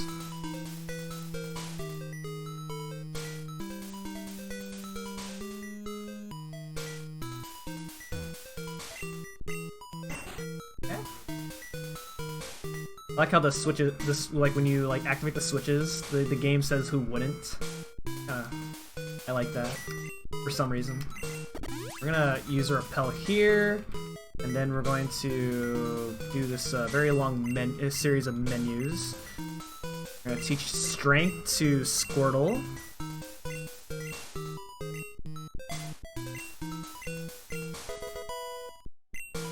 Then we're going to teach the Blizzard TM that we just got to not Squirtle. It's really bad if you teach the moves to the wrong Pokemon because TMs only have one use. So if you teach it to the wrong Pokemon, it's over. It's also over if you get rid of the wrong move at very inconvenient times. Okay. Alright, so now we are finally going to take on the Celadon Gym. And that is that because now we have Blizzard, we can we can actually now take on the gym. Also because, like, we're pretty over-leveled now, we shouldn't have any issues here.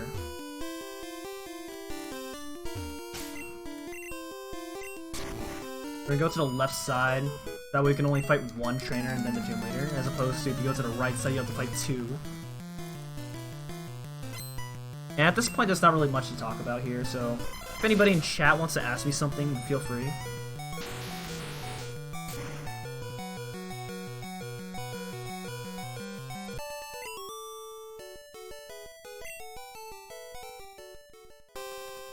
Alright, so now we have the actual Erica fight, and again, it's pretty straightforward. Nothing can't really go wrong, except for Blizzard Miss. Blizzard is really powerful, but it has, I think it's like 90 accuracy in this game. So your chances of missing is somewhat likely.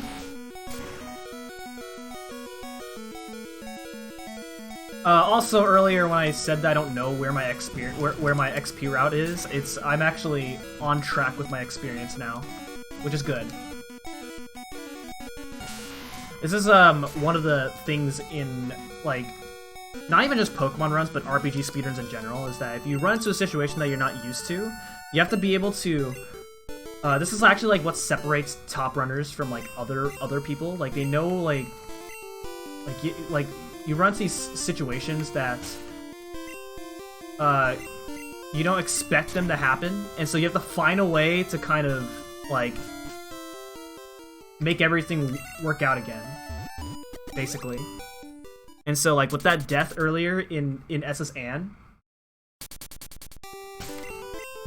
like, I was able to find a way to make things work out by fighting an extra trainer to get more money, and then get an extra item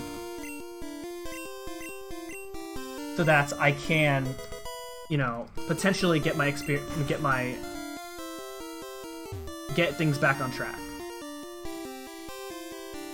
Like, if none of that worked out at all, then the entire run would have to be improvised, and that would not be a good thing.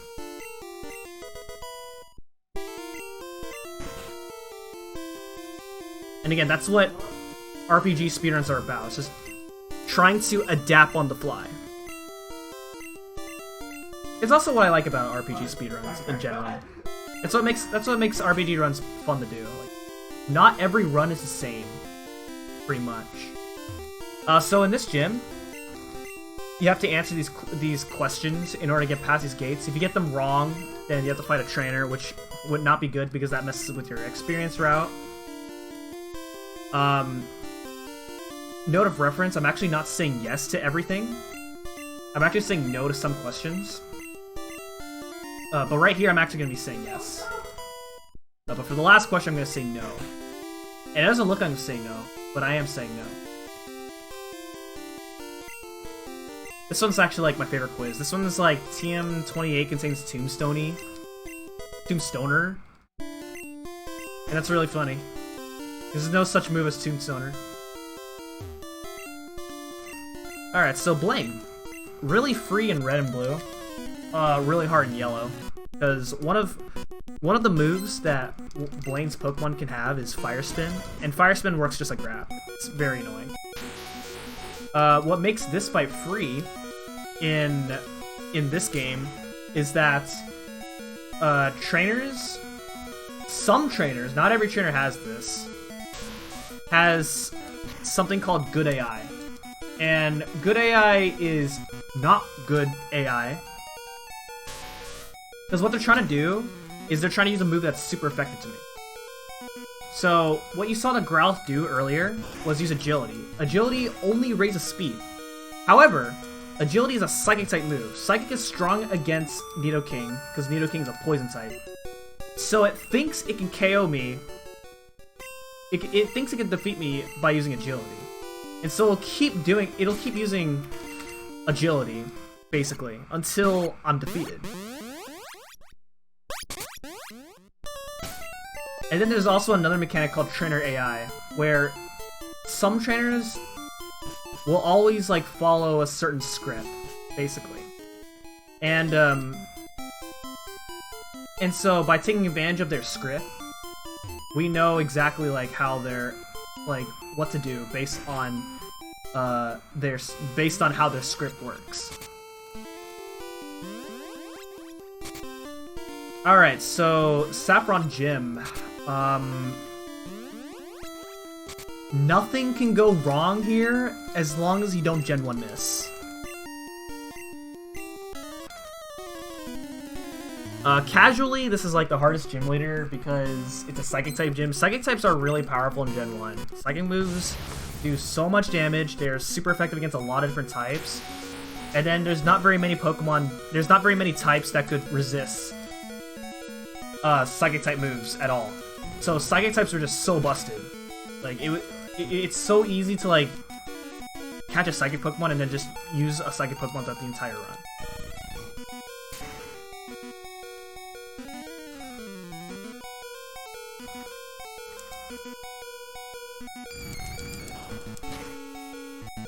As you can see, this is how useful Red Bar is. I'm using Earthquake as the Alakazam is making its noise.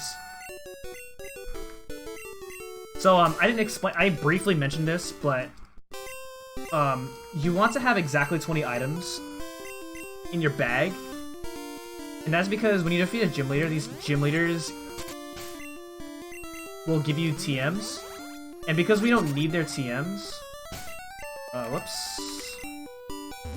Because we don't need their TMs, we make sure that we get 20 items so that they don't give the TMs to us. Which is pretty cool. Alright, so now we have 7 badges and we can finally take on this gym in Viridian City that was like locked for a very long time. So in this gym we have these panels that like spin you across the gym, and they are really slow. So what you're gonna be seeing me do after I fight these 2 required trainers is actually leave and come back, because that is faster than taking these spinning platforms. Okay, given how this run has went, I'm going to save. It's very, very, very unlikely to die here, but if it does happen, then it sucks.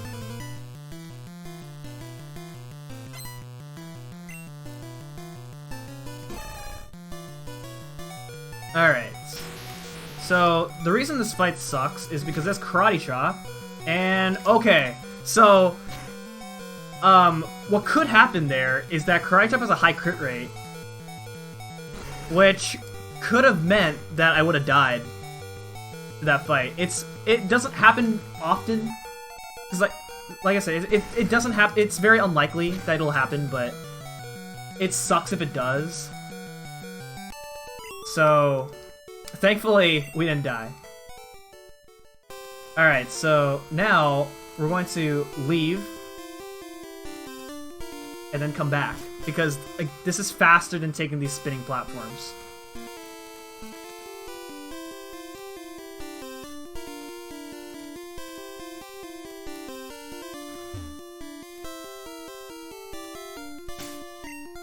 Okay, then we're gonna use an elixir on my Pokemon so that way I can gain my power points back.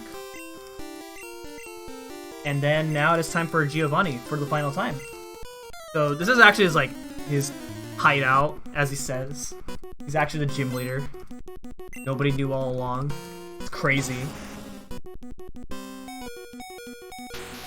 Alright, so with this low amount of HP, it looks scary, but it should be fine.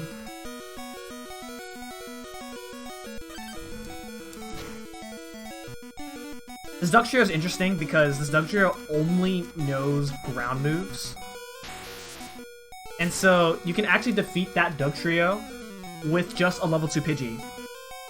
And the Dugtrio just can't do anything. It's actually, it's so crazy. So if you want to do that, be my guest. Alright, hopefully Blizzard hits here. And it did. So, oh no.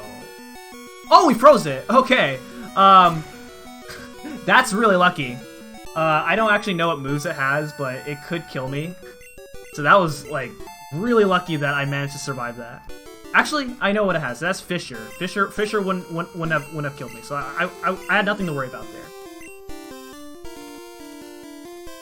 But, freezing is actually, really rare, so getting that freeze there was just so lucky. Unfortunately, that is actually a time loss because it doesn't really it doesn't benefit me that much.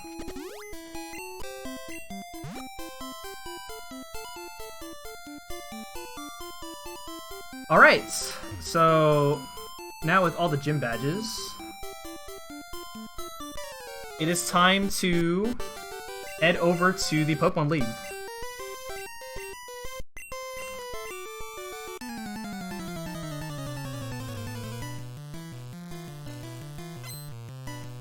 Okay, so first off, we have a fight against Blue once again.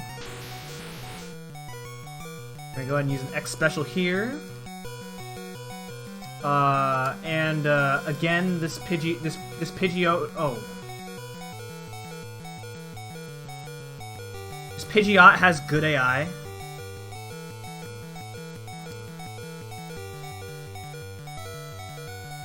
So we take advantage of this by setting up.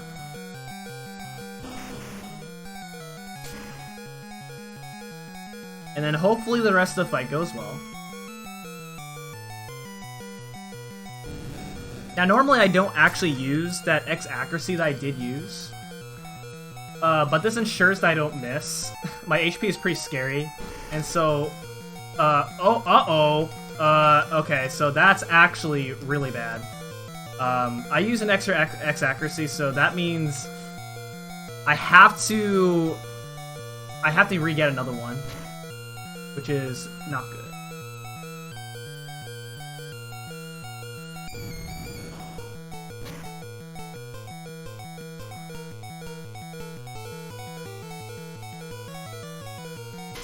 So I did have to so I did have to go and do shopping again after all. That's pretty silly.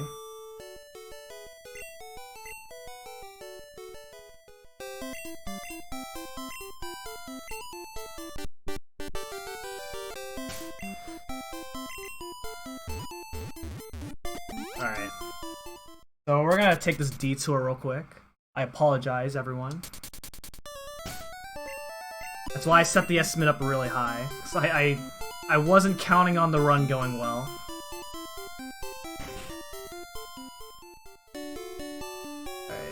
Alright, we're actually gonna take this elevator. If you're going straight to the 5th floor and it's faster, use the elevator.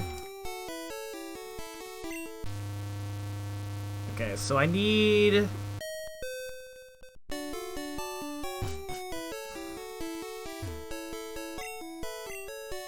I think 3 of them?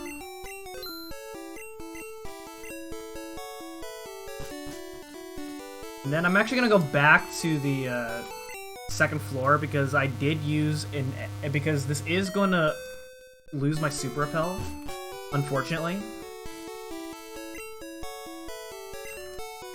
I'm just gonna buy 1 extra. We really don't need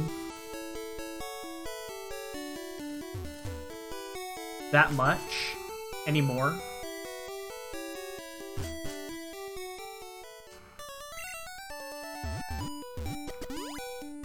Okay, and then now we're actually off to the Pokemon League.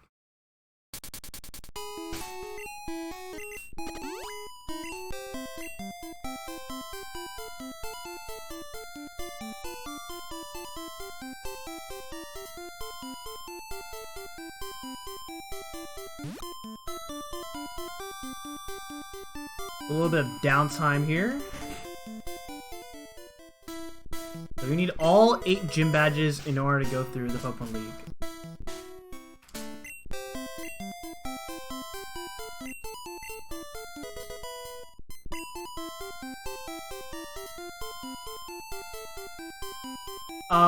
In yellow, if you use the bicycle in here, then it keeps the music here.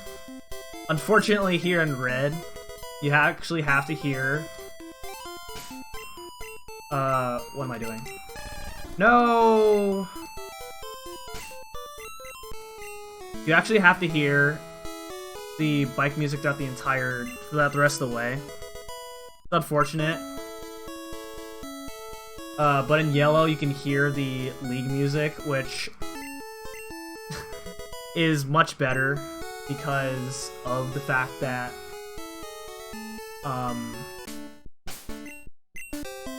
the bike music, to be honest, is really annoying to listen to.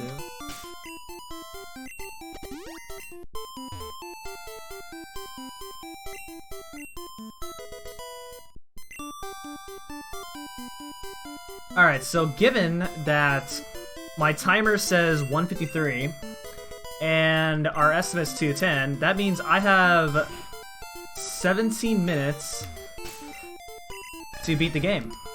Can we do it? I guess we'll find out. As long as I don't get destroyed by any more instances of RNG.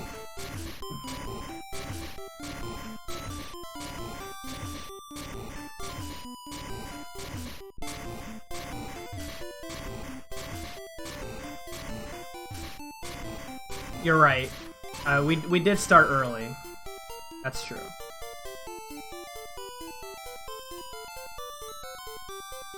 Okay, good. I got past that trainer. That trainer is called the Tricky Trainer because a runner named Extra Tricky got world record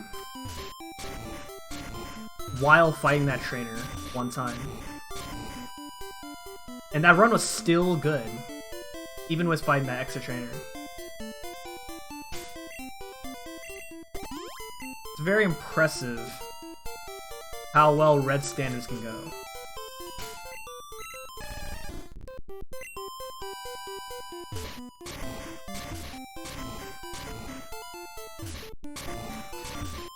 Movement's a little bit wonky, and that's because I didn't actually point it out early, like throughout the entire run, but I am actually running off of a D-pad that's actually like worn off.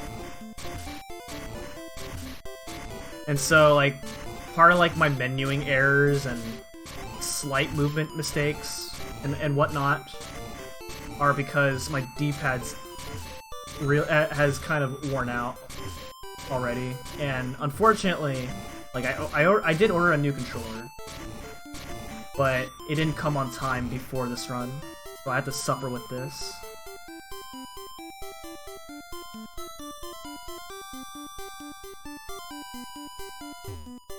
Avoid these trainers right here. I'll push this boulder down.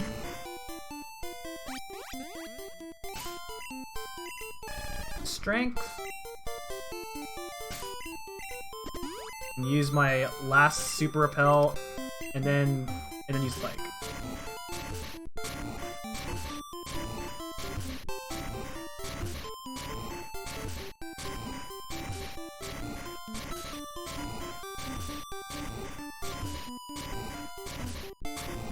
Let's see if I can get this. Oh, okay. That would have been bad. What I was trying to go for was something called Swag Boulder, where on the same frame that you turn when you push a boulder, then the dust particles will just go at the direction that you're facing, and it looks really funny, and it looks cool. But unfortunately, that wasn't the case. Alright, so now here we are in the Pokemon League. First up is Lorelei. And Lorelei has trainer AI. And so her trainer AI is that the first Pokemon, Dugong, will always use Rest turn 1. So what we're going to do here is we're going to send out Pidgey first to let it get defeated. And then set up while we take advantage of the fact that Dugong uses Rest on turn 2. And then now the rest of the fight's free. From here on out. Nothing to worry about.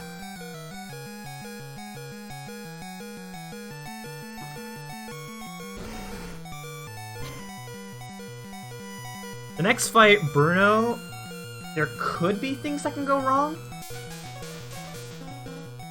I'm probably gonna save for Bruno. I don't know. I don't actually remember how much damage his first Pokemon can do if I set up. Maybe I'll probably go in anyway. But first, we do need to use an elixir to gain our power points back. And now we're going in. Now, what's punishing about the Pokemon League is that if you choose to not save at all and you lose, then you have to do the entire Pokemon League all over again. So if you like died at a champion, then that's basically it. Ooh, that slam. Ooh, that's not good. All right. Well, we're gonna be healing up afterwards, so.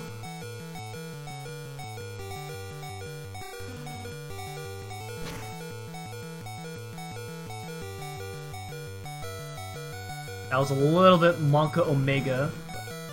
We made it through. There's another Onyx, so we're gonna Blizzard this. And then we're gonna Horn Joe's last Pokemon. A little bit scary. I was a little bit worried. I went for it, and the risk kind of paid off. Alright, so unfortunately we're looking for not a sub 2. That's unfortunate, but that's okay. We're gonna go ahead and use a Super Potion. And then we're going to use that one rare candy that we got in the Pokemon Mansion. We're going to use now.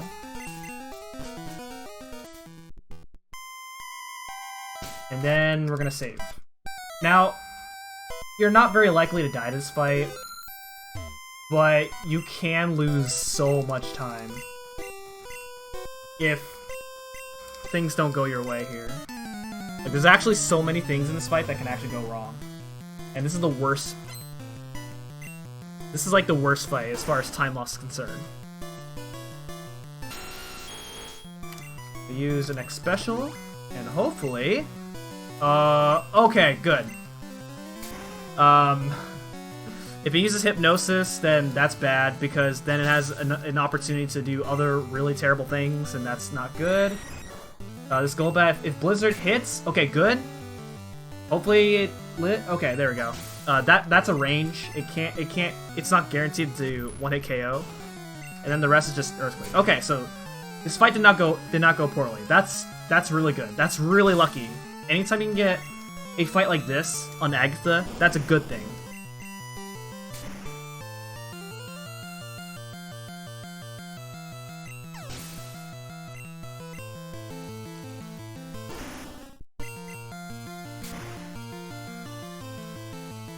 Now, if the Golbat does survive, or you miss Blizzard, then the Golbat has a chance of using a move Haze. Haze eliminates all stat changes. And that's enough for one of her Pokemon, the Haunter, to outspeed. And so, if that happened, I would actually have to use an X-Speed on the Haunter. Which is really slow. So I'm glad we had a good fight. Alright, last thing is I'm going to heal up. I would like to have a little bit more HP than that. Okay. Then use an elixir. A last elixir here. And then we're gonna save. This fight's very likely to die. Because what happens is that the Gyarados has Hydro Pump, and it will always use Hydro Pump turn 1. Now, if it misses, then it's free. The fight's free. However, if Hydro Pump crits, then you lose. just like that. Okay, we're good. So now the rest of the fight's pretty much free at this point.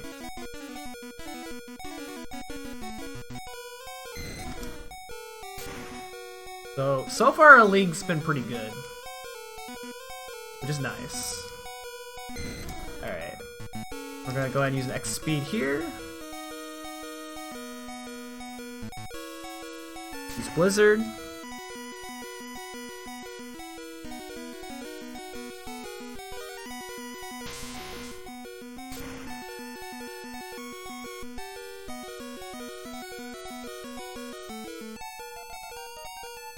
Then finally, if I don't miss... Okay, good.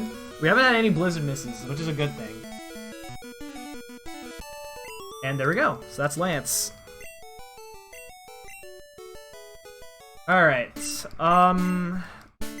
So now we have the actual... So now we have the champion. Which is our rival, of course. Normally I don't heal, because I would want to still be on red bar. But... some bad things can happen.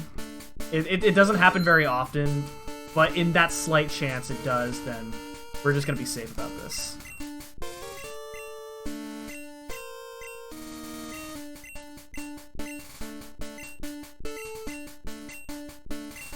I am the greatest trainer in the world. This music's really good. Now, for some reason, all the battle animations are on in this fight only. So you're gonna be seeing some battle animations here. Alright, so we're gonna go ahead and use an X special. Okay, so he's setting up for wing attack, or for sky attack. So then that means what I need to do here is go ahead and use Blizzard right away and hope that it hits, which it did. And there we go. Sky attack with my HP will kill me.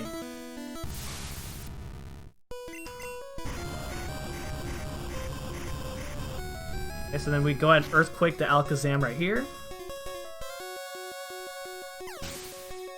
And then we're gonna set up on Rhydon. Ooh, Fury Attack. Please don't hit 5 times. It's so unlikely. Okay. Alright, and then from here on out, we just win. So, with that, thank you guys so much for watching my run of Pokemon Red.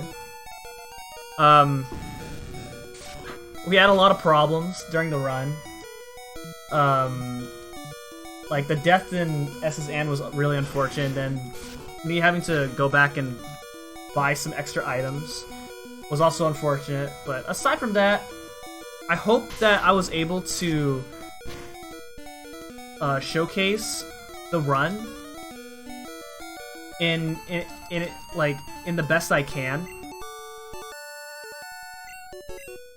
So I had fun overall. We still made it under estimate, which is a good thing. If the run went even more worse, I would have actually stopped the timer right as soon as the fight ended. Because typical marathon timing is when the time ends on the champion. But because I still have time on the estimate, I'm gonna end time after the Hall of Fame.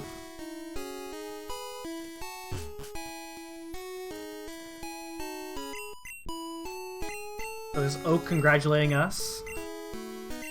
And so yeah, hope you guys enjoyed the run.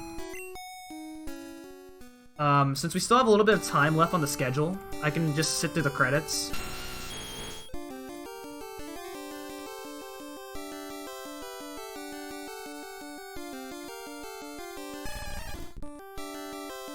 Thank you for the GG. And this is looking like a 207. So, my PB is 154.57. And so, we're about to get a 207. So, in my standards, that'd be really bad, but it happens. Red is not a very safe marathon run. So, like, I definitely was not counting on like, a deathless run or anything like that.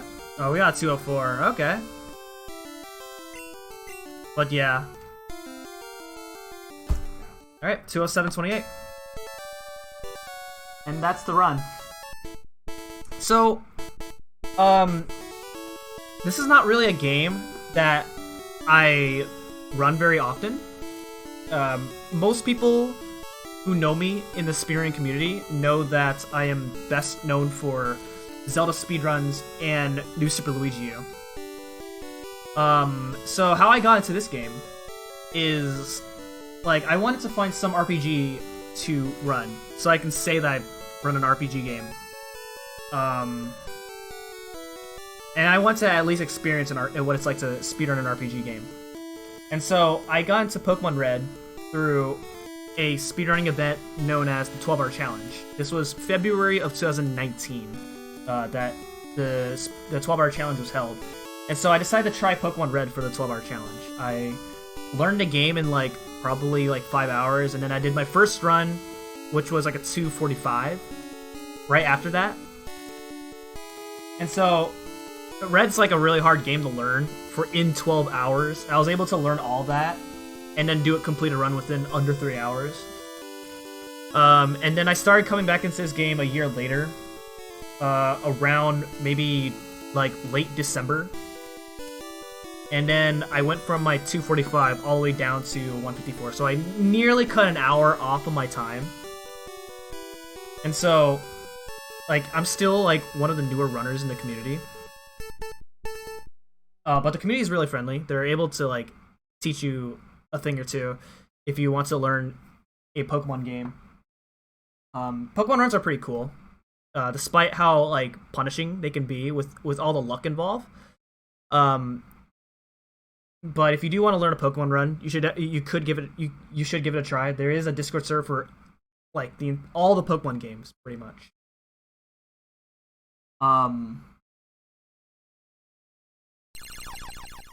And so, with me being a beginner runner, and I was able to showcase this in a marathon, hopefully that can give some people hope that it is really easy to get into speedrunning. And that well, that's pretty much it, really. For a game like this, it does take a while to learn, because you do need to take notes of like a bunch of different scenarios. But other than that, it's a pretty satisfying run once you get a run going. And with that, I think I am done. So if the next runner is ready, then I can pass it off to Avon Chaos, who is going to be running Mega Man. And you want to stick around for Mega Man. Mega Man's a really cool run. So, yeah, that's it for me. If you do want to see something more impressive from me, then tomorrow night, I'm going to be running New Super Luigi U Deluxe. And I'm telling you, like, I'm more competent for that game.